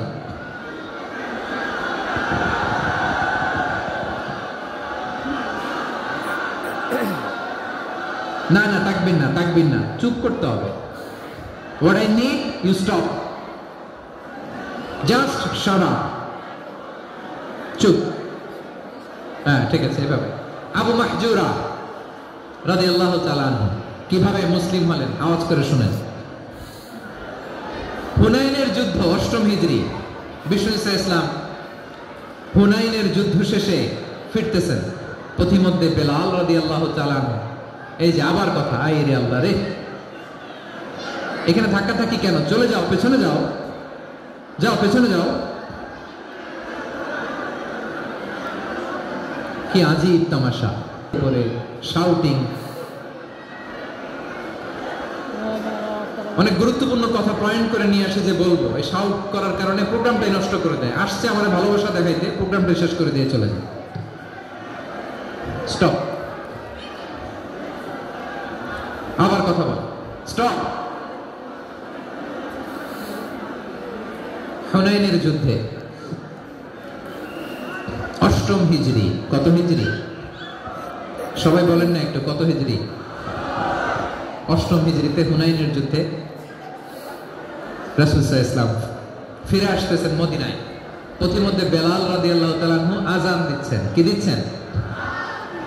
তো পাশে ছিল মুশরিকদের একটা পল্লী। কিছু মুশরিক তরুণ, কিছু অমুসলিম কিশোর, তারা আযানকে ব্যঙ্গ করতেছে। আমাদের বাংলায় মুখ ভেঙানো বলে আর কি। বেলাল রাদিয়াল্লাহু তাআলা আনহু আযান দিচ্ছেন, ওই বাচ্চাগুলো মুশরিক, তো ওরা আযানকে ব্যঙ্গ করতেছে, বিকৃতি করে ওরাও আযান দিচ্ছে। উদ্দেশ্য হচ্ছে আযানকে নিয়ে ঠাট্টা করা। উদ্দেশ্য কি? ঠাট্টা করা। ব্যাপারটা মনে কষ্ট পাওয়ার মতো ব্যাপার না? কিন্তু বিশ্বনবী ওইখানে দেখেন কি খুঁজলেন। বিশ্বনবী খেয়াল করলেন অমুসলিম কিশোরদের মধ্যে থেকে একটা কিশোরের গলাটা বড় দরাজ গলা, কণ্ঠটা বড় সুন্দর। খেয়াল করে দেখলেন যে কিছু কিশোর বেলালের আযানকে ব্যঙ্গ করে, বিকৃতি করে, কিন্তু একজনের কণ্ঠ দেখতে পাচ্ছেন না এত দূরে, কিন্তু কণ্ঠটা বড় সুন্দর, দরাজ গলা। বিশ্বনবী সাহাবীদেরকে বললেন, ধরো এগুলারে, ধরো। সবগুলারে ধরে বিশ্বনবী সামনে আনা হলো। ওরা হাঁটু গেড়ে বসলো। বিশ্বনবী বললেন, তোমাদের মধ্যে কে যেন ব্যঙ্গ করে আযান দিচ্ছিল, তার গলাটা বড় উঁচু, গলার বেসটা বড় মজবুত, মেলোডিয়াস, সুমধুর কণ্ঠ। কে? আবু মাহজুরা বলে, আমার বন্ধুরা সবাই আমার দিকে আঙ্গুল দেখায়। আমি পড়ে গেছি বিপদে। রাসূল সাল্লাল্লাহু আলাইহি ওয়াসাল্লাম বাকি অমুসলিম তরুণদেরকে ছেড়ে দিলেন, বললেন তোমরা যাও। এবার আবু মাহজুরারে পাইছে। আবু মাহজুরার চুলের মধ্যে হাত দিলেন বিশ্বনবী, মাথায় হাত দিয়ে বললেন, এবার আযান দাও দেখি। আবু মাহজুরা বলে, আমি তো আযান দিতে জানি না, কারণ আমি তো বেলালেরটা শুইনা দিছি, আমার তো মুখস্থ নাই, আমি তো আজান দিতে জানি না। বিষ্ণু বললেন, জানো না? তাহলে আসো, আমি তোমারে শিখাই দেই। সুবহানাল্লাহ পড়ো। আবু মাহজুরা হাঁটু গেড়ে বসে বিশ্বনবীর মোবারক হাত আবু মাহজুরার চুলের মধ্যে। বিশ্বনবী আজানের মুআল্লিম আবু মাহজুরাকে বলতেছে, ঠিক আছে তোমারে শিখাই দিচ্ছি, আমি যা যা বলবো আমার সাথে সাথে বলো, পারবা? আবু মাহজুরা বলে, পারবো। বিশ্বনবী আজান দিচ্ছেন মাথায় হাত দিয়ে, আল্লাহু আকবার,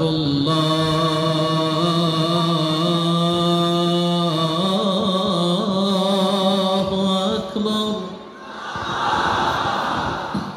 আবু মাহজুরা এই বাক্যটা পড়লেন। বিশ্বনবী দ্বিতীয় বাক্য পড়তে আরম্ভ করলেন, আল্লাহু আকবার,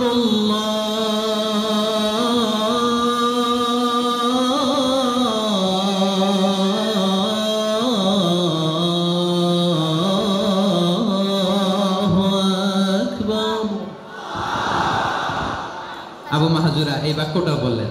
বিশ্বনবী আবু মাহজুরার মাথার মধ্যে হাত দিয়ে তৃতীয় বাক্য বললেন, আশহাদু আল্লা ইলাহা ইল্লাল্লাহ,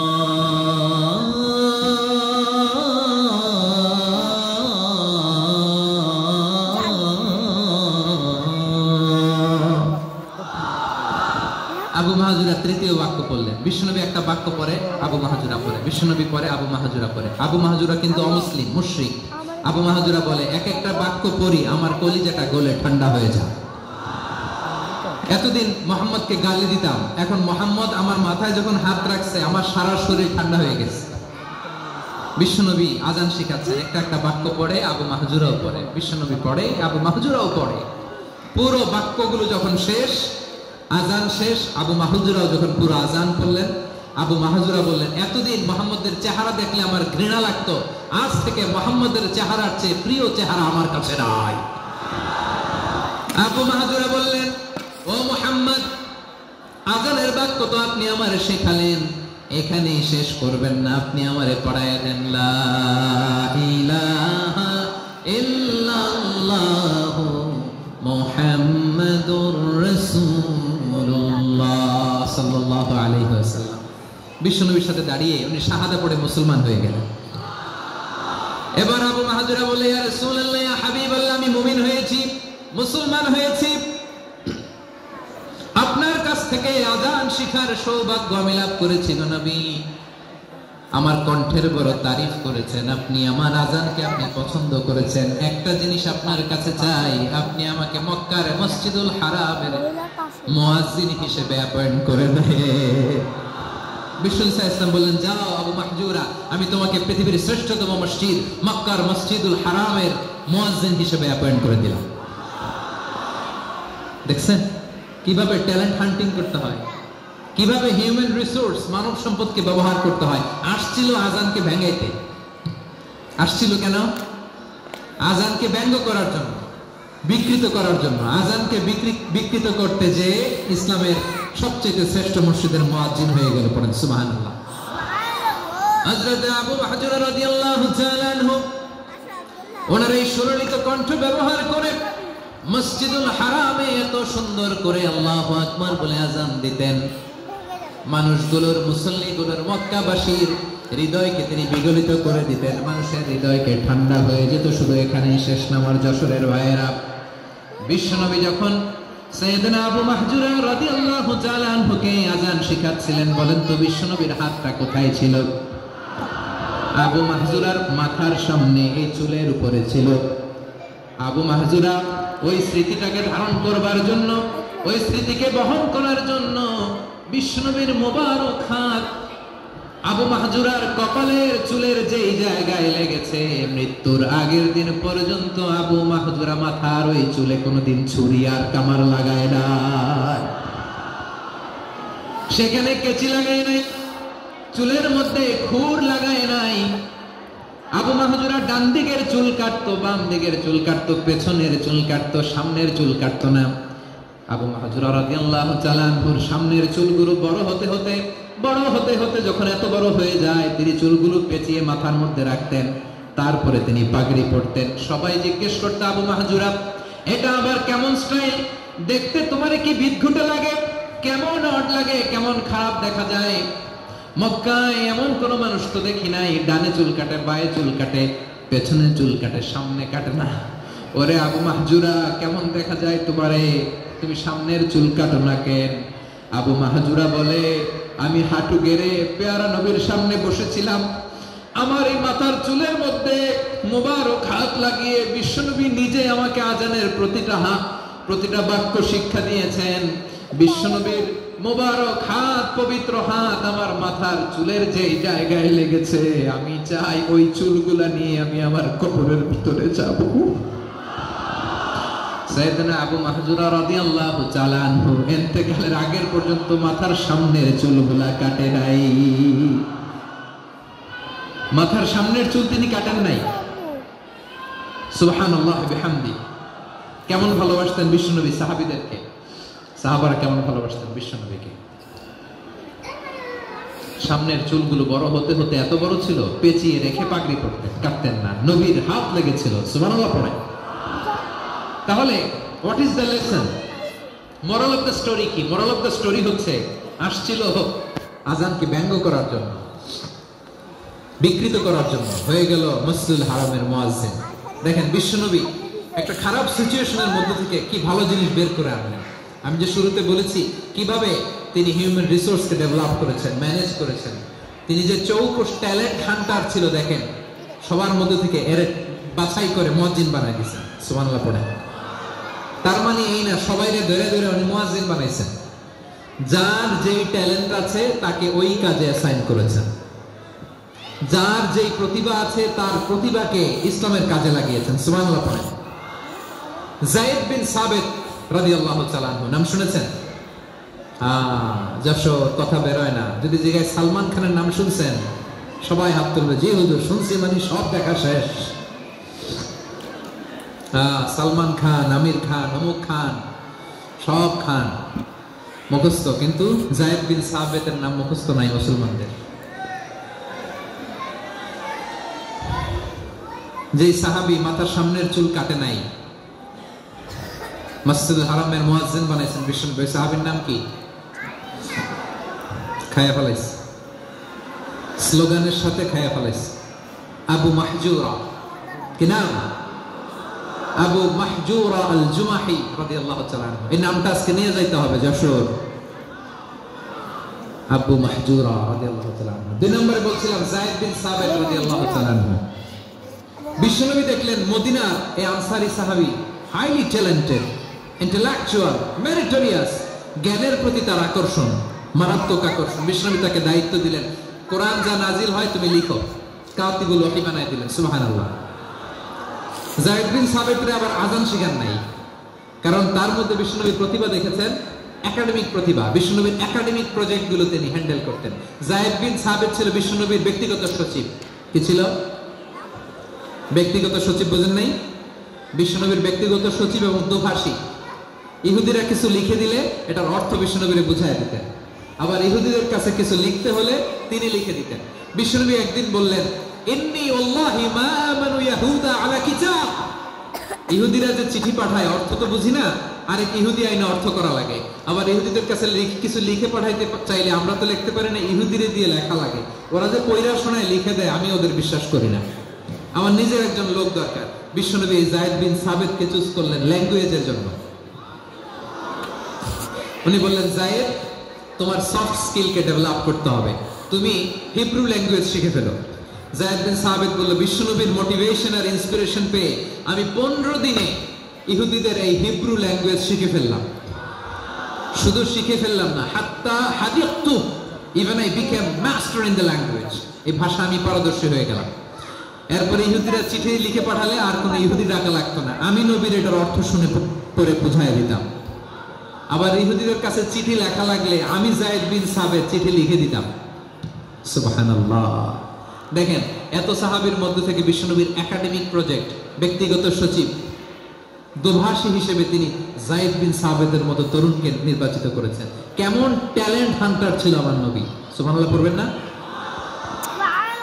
বিশ্বনবীর ইন্তেকালের পরে সাইয়েদনা আবু বকর রাদিয়াল্লাহু তাআলা আনহু যখন খলিফা হয়ে আসলেন, কোরআনকে সংকলনের দায়িত্ব দেয়া লাগবে, কোন সাহাবীকে দিবেন? সব সাহাবারা মিলে পরামর্শ করলেন। সাইয়েদনা আবু বকর, ওমর সবাই মিলে বিশাল কোরআন সংকলনের গুরু দায়িত্ব বিশ্বনবীর ব্যক্তিগত সচিব, বিশ্বনবীর দুভাষী, বিশ্বনবীর সিলেক্ট করাই লোক যায়েদ ইবনে সাবিত রাদিয়াল্লাহু তাআলা আনহুকে দিয়েছে। কোরআনের কবিতা আজকে এখানে রাখে নাই। এই যে আজকের যে কোরআন পড়েন, এটা আগে এরকম ছিল না। কোরআন নাজিল হলে সাহাবারা চামড়া, ওটের চামড়ায় লিখে ফেলতো, ওটের চ্যাপ্টা হাড্ডির মধ্যে লিখে ফেলতো, গাছের গুড়ির মধ্যে লিখে ফেলতো, বিভিন্ন জনের কাছে ছড়ানো ছিটানো ছিল। আবু বকর রাদিয়াল্লাহু তাআলা আনহু একসাথে করলেন, পরবর্তীতে উসমান রাদিয়াল্লাহু তাআলা আনহু একসাথে করলেন। 114 সূরার এখন এই মুসহাফ, এই কম্পাইলেশন, এই কপি আমরা পেয়েছি, যার হিউজ কন্ট্রিবিউশন ছিল। এই পুরো কোরআন কম্পাইলেশনের প্রজেক্ট ম্যানেজার ছিল যায়েদ বিন সাবিত রাদিয়াল্লাহু তাআলা। কোরআন কম্পাইলেশনের প্রজেক্ট ম্যানেজার, দেখেন ওনারে মাথায় হাত দিয়ে আজান শিখায় নাই, সুবহানাল্লাহ কইবেন না? তাহলে প্রথম সাহাবী আবু মাহজুরাকে মুয়াজ্জিন বানাইলেন, যায়েদ বিন সাবিতকে ব্যক্তিগত সচিব আর দুভাষী বানালেন, মুসআব ইবনে উমাইর রাদিয়াল্লাহু তাআলা আনহুকে ইসলামের প্রথম অ্যাম্বাসেডর বানালেন। তাহলে তৃতীয় নাম্বার একজন সাহাবীর নাম বলছি, মুসআব ইবনে উমাইর। মুসআব কি নাম? নামটা কেমন লাগে? এই কয়েকজনের ভাল লাগে, বাকিদের ভাল লাগে না? ভাল লাগে? এই এই আর কয়েকটা মিনিট দেওয়া যাবে না আমাকে আল্লাহর রাস্তে? হ্যাঁ ঠিক আছে, আমি তোমাদেরকে ভালোবাসা দেখাবো, দোয়া করবো যদি চুপ থাকো, একেবারে চুপ, কষ্ট সহ্য করো, বাকিরা যা সওয়াব পাবে তোমরা ডবল পাবা, যেহেতু কষ্ট বেশি, কিন্তু চুপ। 3 নাম্বার সাহাবীর নাম মুসআব। এই ঢাকাঢাকি কেন, ঢাকাঢাকি কেন রে ভাই? না না না, এরকম হইলে আসবো না যশোর, আমি আর আসবো না। হয় পিছনে চলে যাও, নাহলে চুপ, ধাক্কাধাক্কি নেই। 3 নম্বর সাহাবীর নাম মুসআব। কি নাম? He was the first ambassador in Islam. ইসলামের প্রথম ডিপ্লোম্যাট, প্রথম কূটনৈতিক, ইসলামের প্রথম কূটনৈতিক, ইসলামের প্রথম ডিপ্লোম্যাট, প্রথম অ্যাম্বাসেডর মুসআব ইবনে উমাইর। মক্কার তরুণ যুবক, উনি পারফিউম লাগাইলে মানুষ দেখলেই বুঝতো এটা মুসআব লাগাইছে। এমন ড্যাশিং ফেসের ছিল, এমন স্মার্ট ড্যাশিং ফেস, এমন পার্সোনালিটির মানুষ ছিল মুসআব রাদিয়াল্লাহু তাআলা। কারণ যিনি ইসলামের স্পোকম্যান হবেন, মুখপাত্র হবেন, তার স্মার্ট হওয়ার দরকার আছে না নাই? আকাবার প্রথম শপথ যখন হলো, তাদের সাথে বিষ্ণু ইসলাম মদিনাতে একজন মুখপাত্র পাঠালেন, ডিপ্লোম্যাটকে পাঠালেন, অ্যাম্বাসেডর অফ ইসলাম, তিনি হচ্ছেন মুসআব ইবনে উমাইর। পড়েন সুবহানাল্লাহ। বিশ্বনবী দেখলেন সে অনেক স্মার্ট, তার ডেডিকেশন আছে, সিনসিয়ারিটি আছে, এবং মদিনায় যে আউস খাজরাজ গোত্রের নেতাদের সাথে ডিল করতে হবে, ইহুদিদের সাথে ডিল করতে হবে, ওখানে একজন পাক্কা জানো খেলোয়াড়ের দরকার আছে না নাই? মুসআব ইবনে উমাইর রাদিয়াল্লাহু তাআলা আনহু, ওনাকে বিষ্ণু ইসলাম চুজ করলেন। এবং বিষ্ণু ইসলামের এই চুজিংটা, এই সিলেকশনটা এত সুন্দর ছিল, তিনি মদিনাতে যে বিশ্বনবী আসার আগে মদিনার জমিনকে তিনি উর্বর করে ফেলছেন। প্রতিটা ঘরে ঘরে কালিমার দাওয়াত তিনি পৌঁছায় দিয়েছেন। জুমার বিধান নাজিল হয়েছে, কিন্তু মক্কায় পরিবেশ নাই জুমা পালনের। বিষ্ণু ইসলাম একজনকে দিয়ে খবর পাঠালেন, যাও মদিনায় মুসাবকে যে বলো, মুসাব তো আমার শিক্ষক, আমার স্পোকম্যান, মদিনাতে যেন তারা জুমা কায়েম করে। বিশ্বনবীর আগেই মুসাব মদিনার মুসলিমদেরকে নিয়ে মদিনায় প্রথম জুমা কায়েম করে ফেলছে। সুবহানাল্লাহ। ডিপ্লোম্যাটদের কেমন হইতে হয়, অ্যাম্বাসেডর কেমন হইতে হয়, মুসআব রাদিয়াল্লাহু তাআলা আনহুর কাছ থেকে শিখে নাও। মুসআব নামটা কেমন লাগে? যশোর যাদের সন্তান হবে, ছেলে সন্তান, আমার রাস্তায় পাইলে সবাই জিজ্ঞেস করে, হুজুর একটা নাম দেন, আমার ছেলে হবে। যশোরবাসীর জন্য আমি একটা নাম দিয়ে দিলাম, নাম রাখতে হবে মুসআব। কি নাম? নামটা যাদের ভালো লাগে, ছেলে সন্তান অনাগত আসবে, মনে চাইলে নাম রেখে দিবেন মুসআব রাদিয়াল্লাহু তাআলা আনহুর নামে মুসআব। তাহলে মুসআব রাদিয়াল্লাহু তাআলা আনহুকে বিশ্বনবী ল্যাঙ্গুয়েজ শিখান নাই, সফট স্কিল শিখান নাই। যায়েদ রাদিয়াল্লাহু তিনি হিব্রু ল্যাঙ্গুয়েজ শিখেছেন, সুরিয়ানি শিখেছেন, কিন্তু মুসআবকে তিনি বানিয়েছেন the spokesman of Islam, the first diplomat, the ambassador of Islam. সুবহানাল্লাহ পড়বেন না? আব্দুল্লাহ ইবনে আব্বাস রাদিয়াল্লাহু তাআলা আনহু, বিশ্বনবীর কাজিন, চাচাতো ভাই। আবার মাইমুনা রাদিয়াল্লাহু তাআলা আনহু, মাইমুনা নবীর স্ত্রী, তিনি ছিলেন আব্দুল্লাহর আপন খালা। তো নবীর বউ যদি ওনার খালা হয়, নবী তার কি? বুঝে নাই, নবী তার কি? খালু। তাহলে সম্পর্ক অনেক গভীর, কাজিন আবার খালু, ছোট্ট মানুষ, তাই রাতে মাঝে মাঝে ঘরে থাকতো। বিশ্বনবী দেখলেন আব্দুল্লাহ যেহেতু আমার ঘরে ঢুকতে পারে, আব্দুল্লাহরে এই উম্মতের বড় শিক্ষাবিদ বানাইতে হবে। কথা বুঝে নাই? আব্দুল্লাহকে কি বানাইতে হবে? শিক্ষাবিদ, এডুকেটর অফ দিস উম্মাহ, এই উম্মার শিক্ষাবিদ বানাইতে হবে। তাই আব্দুল্লাহ ইবনে আব্বাসকে বিশ্বনবী হাতে কলমে শিক্ষা দিয়েছেন। আহারে, আর এরপরে যে কি ভাষা আসবে তোমাদের জন্য আমার মুখ থেকে আমি নিজেও জানি না, আমি নিজেও জানি না। 1 ঘন্টা যাব ধাক্কা ধাক্কি মারামারি, তো আসতে বলছে কি তোমাকে? পেছনে চলে যাও, জায়গা না পেলে পুরো প্রোগ্রামটাই নষ্ট করে দেবে।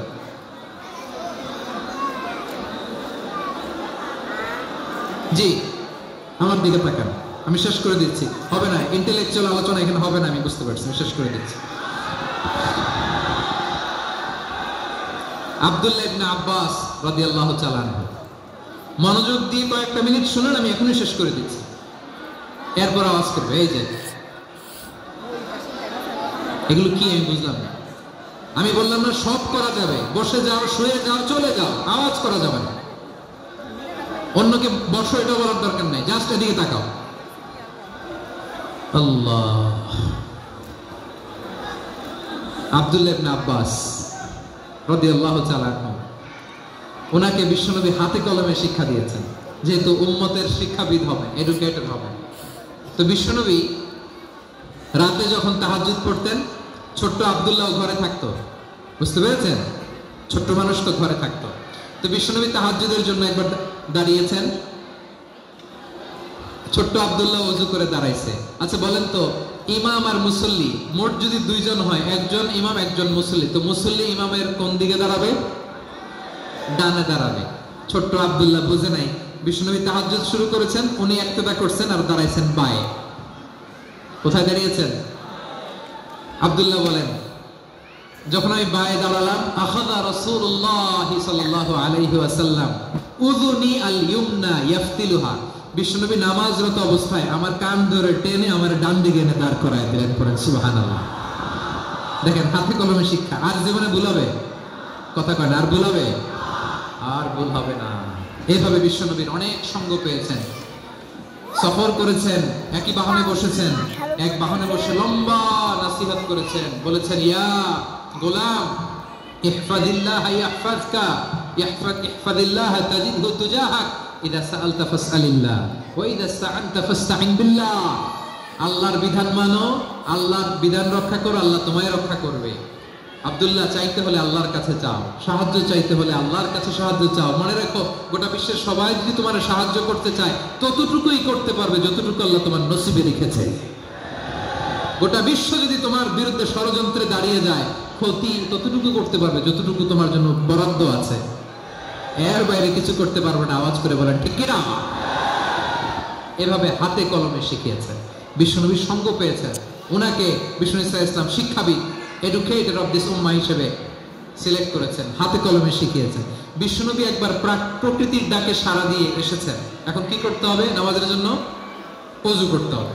বিশ্বনবী এসেই দেখেন ওযুর বদনায় পানি ভরা, খুশি হয়ে গেলেন, বললেন, কে রেখেছে পানি?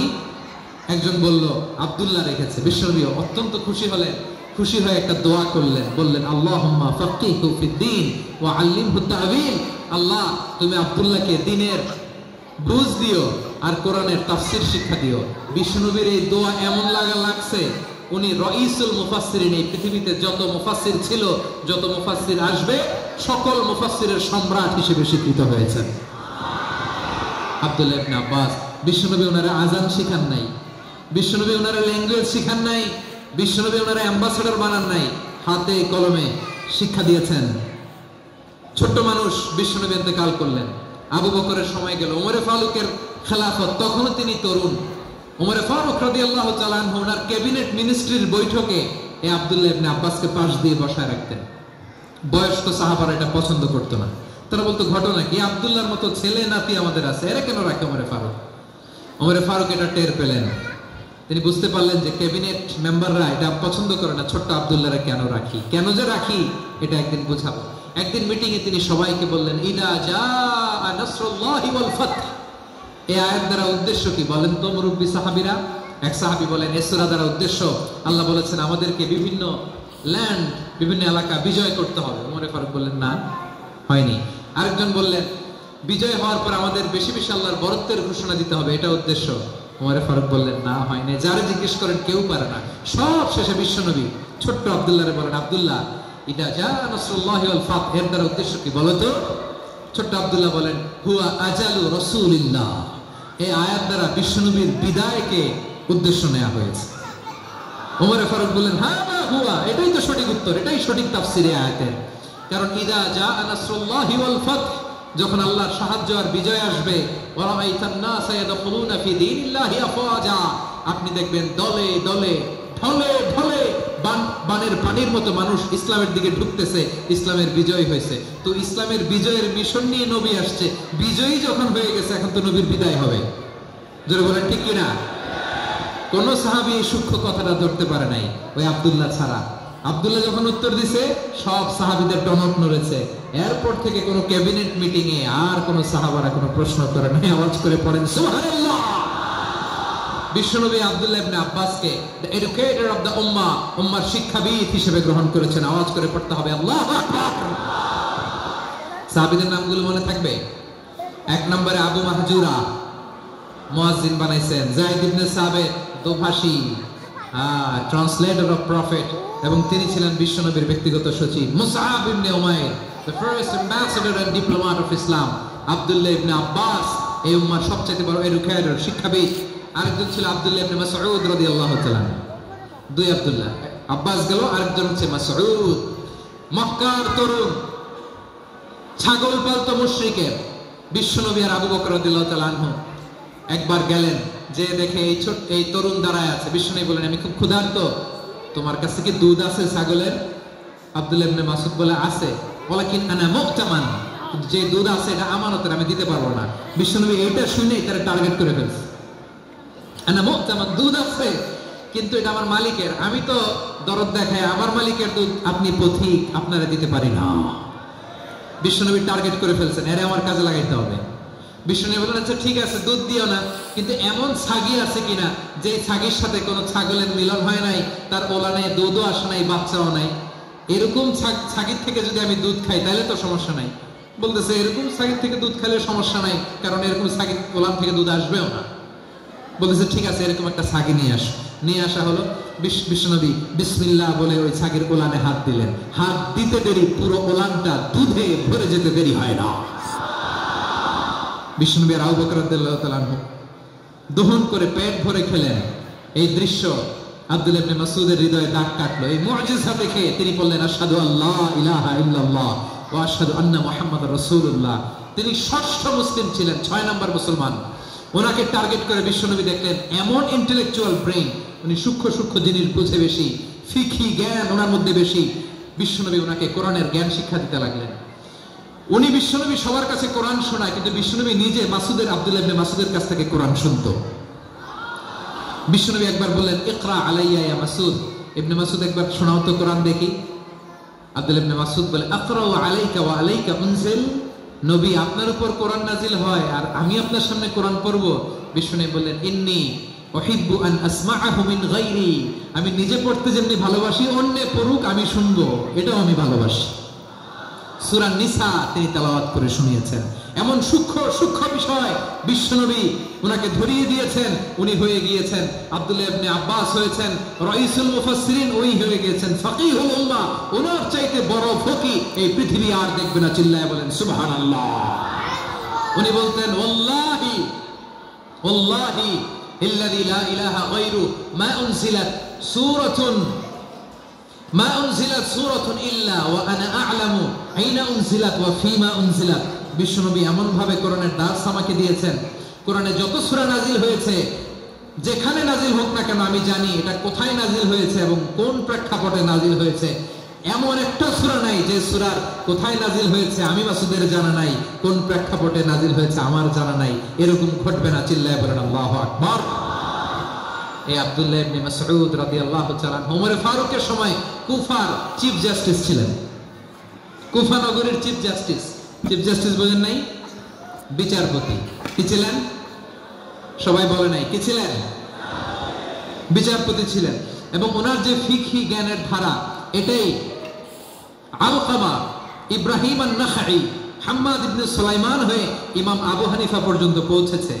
এবং ওনার ফিকহি জ্ঞানের ধারাই হানাফি মাযহাবে অ্যাকসেপ্ট হয়েছে। আজও এগুলো হানাফি মাযহাবে চর্চিত হয়। হানাফি মাযহাবের সব ফিক আব্দুল্লাহ ইবনে মাসউদের ফিকহি জ্ঞানের ধারা থেকে নেওয়া হয়েছে। চিল্লায় পড়েন সুবহানাল্লাহ। তাহলে ওনাকে বিশ্বনবী বানিয়েছেন জুরিস্ট, জুরিস্ট, আইনবিদ, ফকিহ। ওনারে আজান শিখান নাই। হিউম্যান রিসোর্স ডেভেলপমেন্ট কিভাবে করবেন, মানব সম্পদের উন্নয়ন কিভাবে করতে হয়, কিভাবে যার যেখানে প্রতিভা কাজে লাগাতে হয় উনি দেখিয়েছেন। সুবহানাল্লাহ পড়বেন না? খালিদ বিন ওয়ালিদ নাম শুনছেন? কে কে শোনেন নাই হাত তোলেন। কি ছিলেন? বীর যোদ্ধা, বীর যোদ্ধা ছিলেন খালিদ বিন ওয়ালিদ। কিন্তু তিনি ইসলাম ধর্ম গ্রহণ করেছেন অনেক দেরিতে, 8ম হিজরিতে। তার মানে 8ম হিজরির আগে উনি মুশরিকদের পক্ষে লড়াই করেছেন। ওনার হাতে কত মুসলিম সাহাবী যে নিহত হয়েছে হিসাব নাই। বিষ্ণুনবী টার্গেট করে রাখছে, তুমি আমাদের মুসলিমদের এত ক্ষতি করলা, তুমি যখন মুসলমান হবা তোমার দিয়ে আমি এমন কাম করাবো যে এটা আর কেউ করতে পারবে না। সুবহানাল্লাহ নাই? যশোর ক্লান্ত হয়ে গেছে।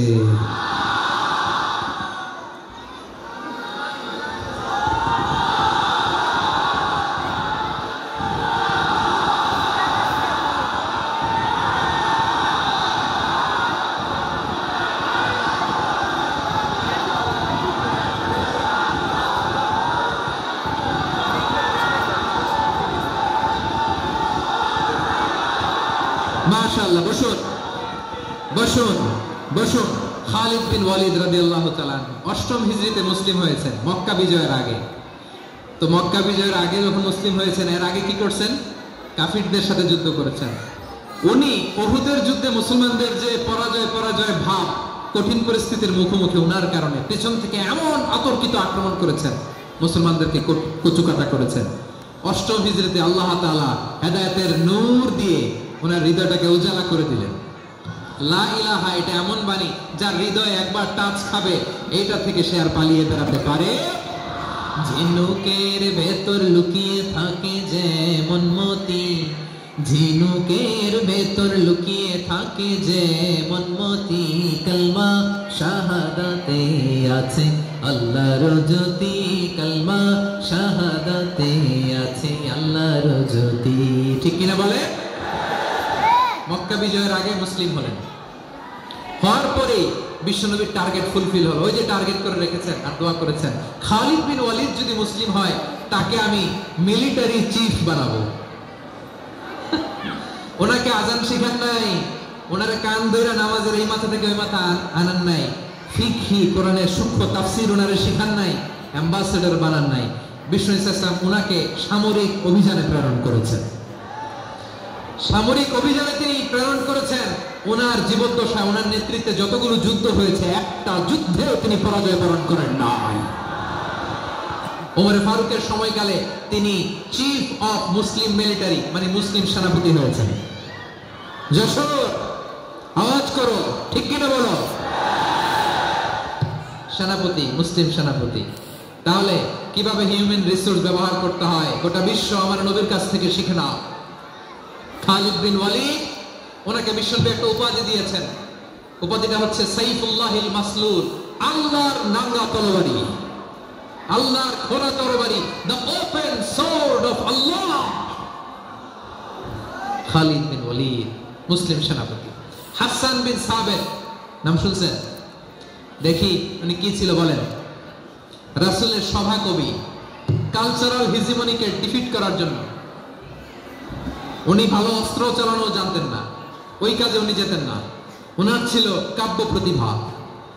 কাব্য প্রতিভা, কাফিররা কবিতা দিয়ে নবীকে গালি দিত, বিশ্বনবী বলতেন, ইয়া হাসান আজিব আন রাসূলিল্লাহ, তুমি নবীর হয়ে কাফেরদের এই কথাগুলোর জবাব দাও। বিশ্বনবীর একটা মিম্বার ছিল, বিশ্বনবীর মিম্বারের পাশাপাশি মসজিদে নববীতে এই হাসান বিন সাবিতের জন্য বিশ্বনবী একটা স্পেশাল মিম্বার বানিয়ে দিয়েছেন। এখান থেকে তুমি জবাব দাও। এবং বিশ্বনবী বলেছেন, আল্লাহুম্মা আইয়িদহু বিরূহিল কুদুস, আল্লাহ হাসান আমার পক্ষে জবাব দেয়, তুমি জিব্রাইল মারফত তাকে সাহায্য পাঠিয়ে দিও। রাসূল সাল্লাল্লাহু আলাইহি ওয়াসাল্লামের সভা কবি, the poet of the prophet, নবীর কবি, তিনি কবিতা দিয়ে এমন উচ্চাঙ্গের ভাষায় কবিতা দিয়ে তিনি জবাব দিতেন, কাফিরদের গা শিহরে যেত, তাদের হৃদয়ে আগুন ধরে যেত। তাহলে এরকম কবিরও দরকার আছে না নাই? এখন যাকে আল্লাহ দিছে কাব্য প্রতিভা, এরা যদি আপনি যুদ্ধের ময়দানে পাঠান হবে? যারা দিছে সুরেলা গলা, এরা যদি অ্যাম্বাসেডর বানান হবে না। হাসান বিন সাবিত ছিলেন বিশ্বনবী সাল্লাল্লাহু আলাইহি ওয়াসাল্লামের কবি। হুযায়ফা ইবনুল ইয়ামান বিশ্বনবীর গোয়েন্দা বিভাগের প্রধান। কিসের প্রধান? হুযায়ফা ইবনুল ইয়ামান, ওনার ছিল ডিটেকটিভ মাইন্ড, গোয়েন্দা বিভাগের প্রধান। এবং উনি হচ্ছেন সাহিবু সিররি রাসূলিল্লাহ, রাসূল সাল্লাল্লাহু আলাইহি ওয়াসাল্লামের গোপন তথ্যের ধারক বাহক। নবীর যেই কথা কেউ জানে না, সব হুযায়ফার পেটের ভিতরে ছিল। সুবহানাল্লাহ পড়ে। মদিনার যত ইহুদিদের একটা লিস্ট ছিল, এই লিস্ট শুধু দুইজন জানতো, বিশ্বনবী আর হুযায়ফা। সুবহানাল্লাহ বলবেন না? তাহলে ওনাকে কোন দায়িত্ব দিছে? কোন বিভাগ? যশোর, আওয়াজ করো, কোন বিভাগ? গোয়েন্দা বিভাগের হেড ছিল। খন্দকের যুদ্ধে প্রচন্ড আজকের মতো শৈত্য প্রবাহ, মাটি খনন করতে করতে সাহাবীদের পেটে ক্ষুধা নাই, দাঁড়াইতে পারে না নামাজের জন্য, এত ক্লান্ত, ক্ষুধা, ক্লান্ত, শ্রান্ত। বিশ্বনবী বলেন, কে আছো? এই কঠিন শীত, এই ভয় আর ক্ষুধার মধ্যেও খন্দকের পরীক্ষার টপকে শত্রুর শিবিরে যে আমাকে তথ্য দিবা, কে আছো? কারো গায়ে শক্তিই নাই যে দাঁড়াবে, কেউ দাঁড়ায় না। বিশ্বনবী তখন নিজে হুযায়ফাকে ডাক দিলেন, হুযায়ফা, যে আমাকে আজকে শত্রু শিবিরের তথ্য এনে দিবে, সে জান্নাতে আমার মোরাফাকা, আমার সঙ্গী হবে। হুযায়ফা রাদিয়াল্লাহু ইবনুল ইয়ামান জীবনের ঝুঁকি নিয়ে এই ক্ষুধা, শৈত্য প্রবাহ, কোল্ড ওয়েভসকে উপেক্ষা করে পরীক্ষা টপকে শত্রু শিবিরে যে সবার কথাগুলো চুপে চুপে শুনে বিশ্বনবীর দরবারে এসে গোয়েন্দাদের মতো তথ্য সরবরাহ করেছে। বিশ্বনবীর গোয়েন্দা বিভাগের প্রধান হুযায়ফা ইবনুল ইয়ামান ইন্টেলিজেন্স বিভাগ চালাতেন। মুনাফিকদের নাম ওনার কাছে ছিল। মুআয ইবনে জাবাল মদিনা রাষ্ট্রের সবচেয়ে সিনিয়র আমলা ছিলেন। আমলাতন্ত্র চিনেন তো? প্রশাসনিক কাজ যারা চালায়, অ্যাডমিনিস্ট্রেশন বুঝেন না? The department of administration. মদিনার রাষ্ট্রের সিনিয়র আমলা মুআয ইবনে জাবাল মুতাখাসসিসুন ফিল হালাল ওয়াল হারাম, হালাল হারামের স্পেশালিস্ট ছিলেন। বিশ্বনবী উনাকে ইয়ামানের গভর্নর করে পাঠিয়েছেন। বলেছেন, ইন্নাকা তা'তি কওমান আহলা কিতাব, এমন গোষ্ঠীর কাছে যাবা ইহুদি নাসারা, আগে শাহাদা পড়লে এরপরে নামাজের দাওয়াত দিও, নামাজ পড়লে যাকাতের দাওয়াত দিও। গভর্নরের অ্যাটিটিউড যেমন থাকে তেমন অ্যাটিটিউড ধরে রেখো। সুবহানাল্লাহ পড়েন। তাহলে মুআয ইবনে জাবালকে দিয়ে বিশ্বনবী কবিতা লেখায় নাই, চিঠি লেখায় নাই, আযান দেওয়ায় নাই। সুবহানাল্লাহ পড়বেন না? সব শেষ সাহাবী বলি আবু হুরায়রা রাদিয়াল্লাহু তাআলা আনহু, নাম শুনছেন? বিড়ালের বাবা। কি করতেন? খালি হাদিস মুখস্থ করতেন। উনি বলতেন, আলজামু রাসূলুল্লাহ আলা মিলই বাতনি, আমার শুধু পেটের ক্ষুধার বন্দোবস্ত হইলে আমি নবীর সঙ্গ ছাড়তাম না। আমার আনসার সাহাবারা ক্ষেত খামারের কাজ করতো, আমার মুহাজির সাহাবারা ব্যবসা করতো, আর আমি নবীর সাথে সাথে থাকতাম। শুধু সকাল বিকাল দুই বেলা যদি আমার খাবারের বন্দোবস্ত হয়, আমি আর নবীর লক ছাড়ি না। সুবহানাল্লাহ কইবেন না? 5374টা হাদিস তিনি বর্ণনা করেছেন। সবচেয়ে বেশি হাদিস বর্ণনাকারী সাহাবী। হাদিস প্রিজার্ভেশনের কাজে বিশ্বনবী ওনাকে কাজে লাগিয়েছেন। উনি একদিন বলেন, ইয়া রাসূলুল্লাহ আসমাউ মিনকা কাসীরান ফালা আহফাজু, নবী অনেক কথা শুনি আমার মনে থাকে না। বিশ্বনবী বললেন, তাই? তুবসুত রিদাক, তোমার চাদরটা বিছাও। আবু হুরায়রা বিছালেন, বিশ্বনবী হাত বুলায় দিলেন, এরপরে অনেক হাদিস বর্ণনা করলেন। আবু হুরায়রা বলে, তারপর থেকে বিশ্বনবী যাই বর্ণনা করে আমি শুনি আর একটাও বলি না। এখন সুবহানাল্লাহ। বিশ্বনবী ওনাকে হাদিস প্রিজার্ভেশন, নবীর এই যে লক্ষ্য হাদিস প্রিজার্ভেশনের এই দায়িত্ব দিয়েছেন সাইয়েদনা আবু হুরায়রা রাদিয়াল্লাহু তাআলা আনহুকে।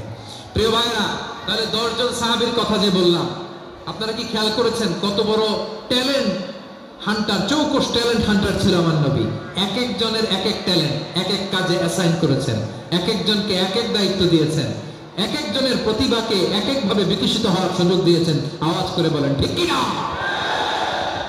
এখন আমার পর্দার আড়ালে আমার মায়েরা বলবে, এতগুলো পুরুষ সাহাবীর কথা বললো, নারী সাহাবীরা কি কিছু করে না?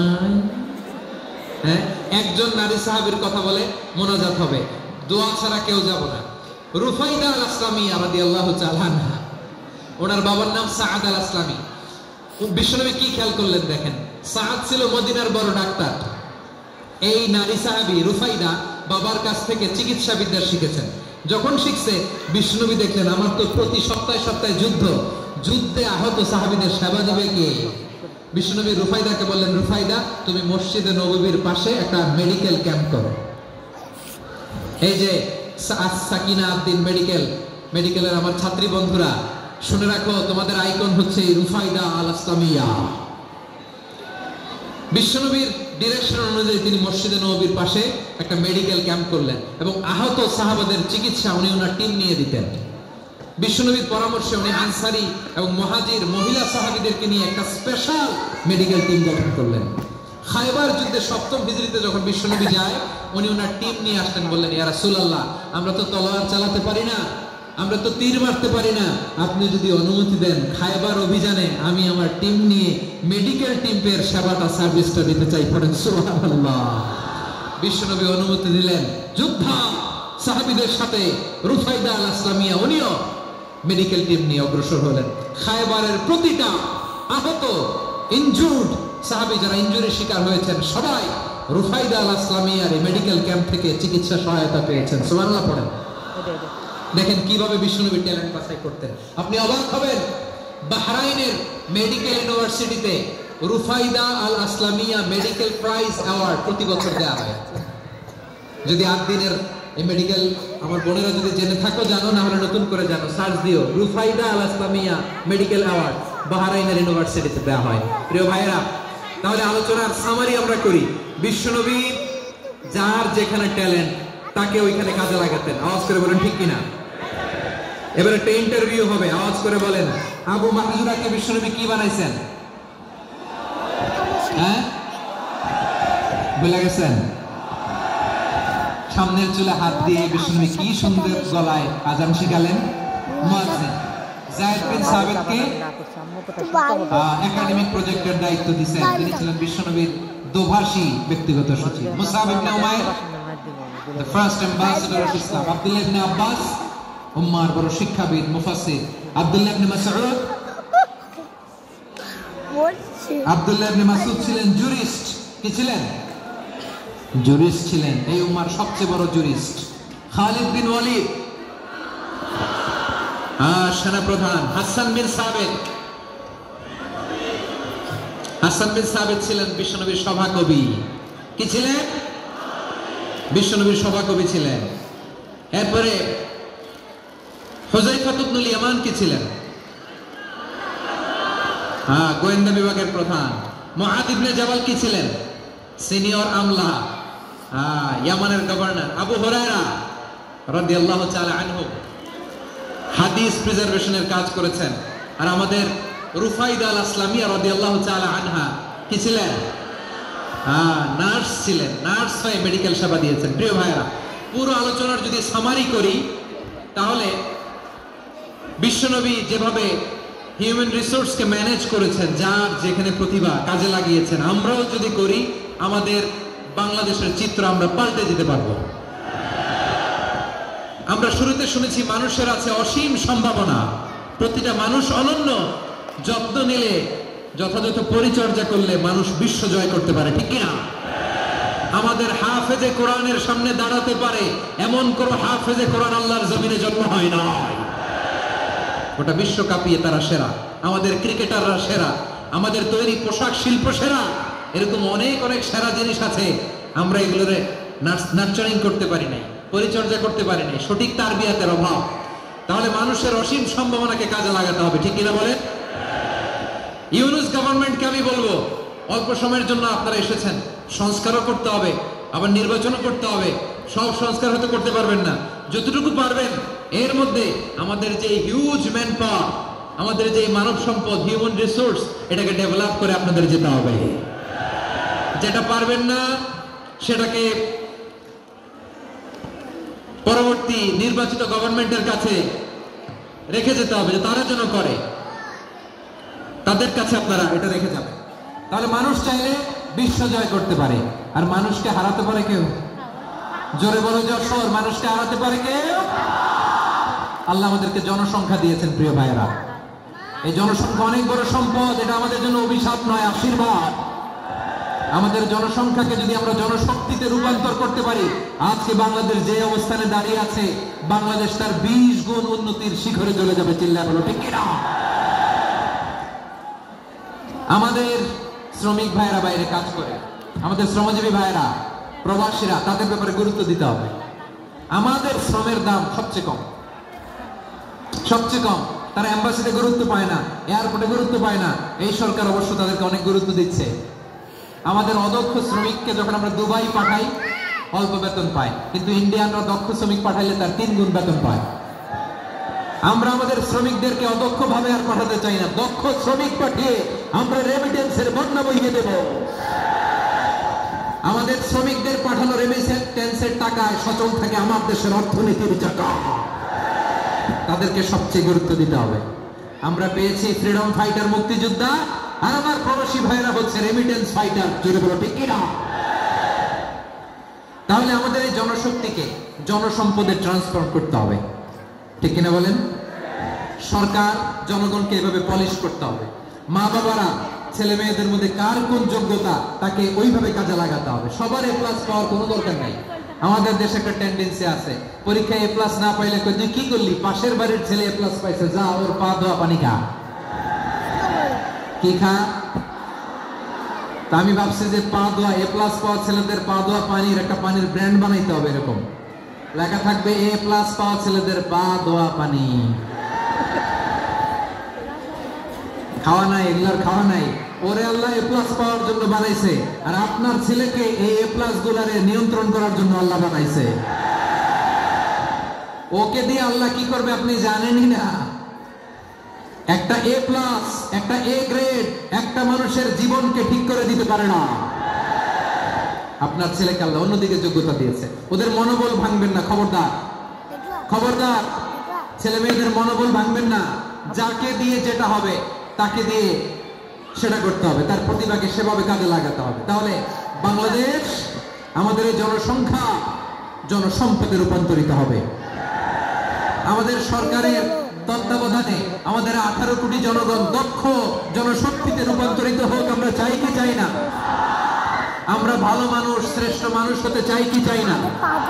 ওই জাপানিজদের মতো সব, ওই ইউরোপিয়ানদের মতো কালচার আমাদেরকে আল্লাহ তাআলা কোরআন সুন্নাহ অনেক কিছু দিয়েছেন। যেহেতু বর্তমানে আমরা দেখছি তারা সব, তাদের মধ্যে ভ্যালু আছে, সেগুলো আমাদের মধ্যে আনার দরকার আছে না নাই? আর ইসলাম দিয়ে আমাদের জীবনকে সাজাতে হবে, ইসলাম দিয়ে আমার পরিবারকে সাজাতে হবে।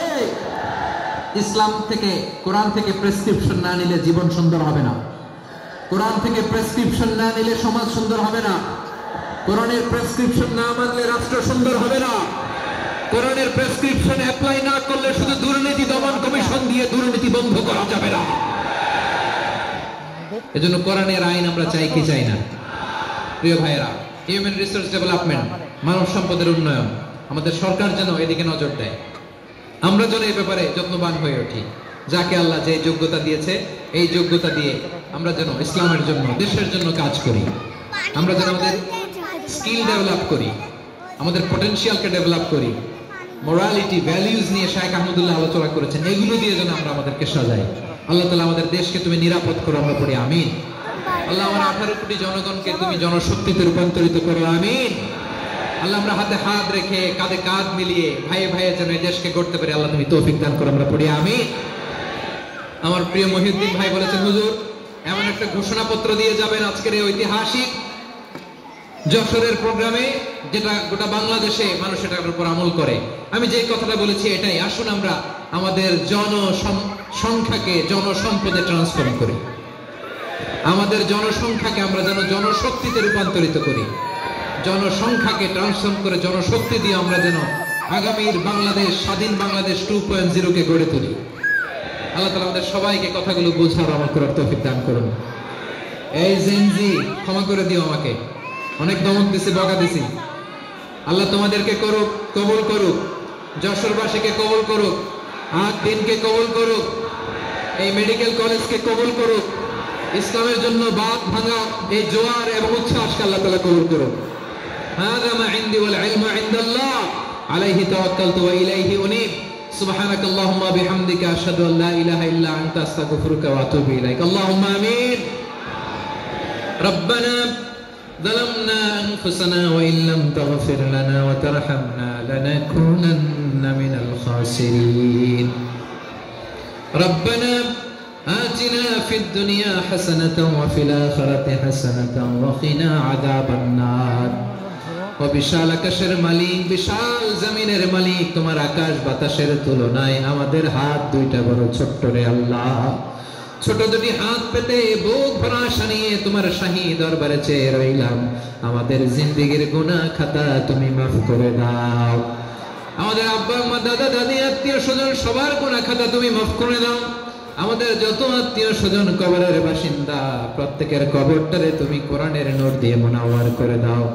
আল্লাহ, আজকে এই যশোরের প্রোগ্রামকে তুমি কবুল আর মঞ্জুর করে দাও। সূরা বনী ইসরাঈলের 70 নম্বর আয়াতের আলোকে জনসংখ্যাকে কিভাবে জনশক্তি, জনসম্পদে রূপান্তরিত করা যায়, সিরাতের লেন্সে, সিরাত থেকে আমরা শুনলাম, যা কিছু শুনলাম আমল করার তৌফিক দাও। রব্বুল আলামিন, আমার বাংলাদেশকে সোনার বাংলাদেশ হিসেবে কবুল করে নাও। আজকের প্রোগ্রামে যারা জয়েন করলো তাদেরকে তুমি কবুল করে নাও। রব্বুল আলামিন, লক্ষ লক্ষ নারী পুরুষ যশোরের ঐতিহাসিক তাফসীর প্রোগ্রামের মাহফিলে জয়েন করেছে। আল্লাহ, যেভাবে সহি সালামতে আজকে মাহফিলে জয়েন করলো, সহি সালামতে প্রত্যেক ভাই এবং বোনকে তুমি গন্তব্যে পৌঁছে দিও। আল্লাহ, কত বড় বড় আল্লাহর ওলিরা এখানে এসেছে, মাদ্রাসার হুজুররা এসেছে, পর্দার আড়ালে কত বড় নেককার নারীরা এসেছে। আল্লাহ, যার হাতকে তোমার পছন্দ হয়, যার ইবাদতকে পছন্দ হয়, তার ইবাদতের ওসিলায় আজকের দোয়াটা তুমি কবুল আর মঞ্জুর করে নাও।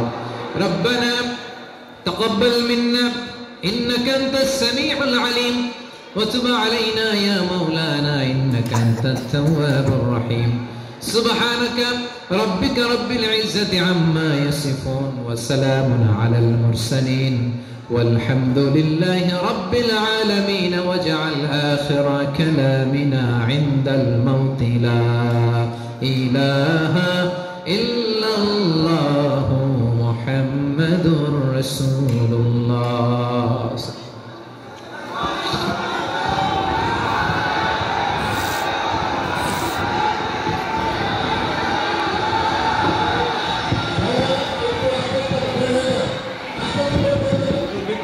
বিনোদ জন্য বলছি, আপনারা আস্তে আস্তে বের হয়ে যান। সবাইকে অনুরোধ করছি বের হয়ে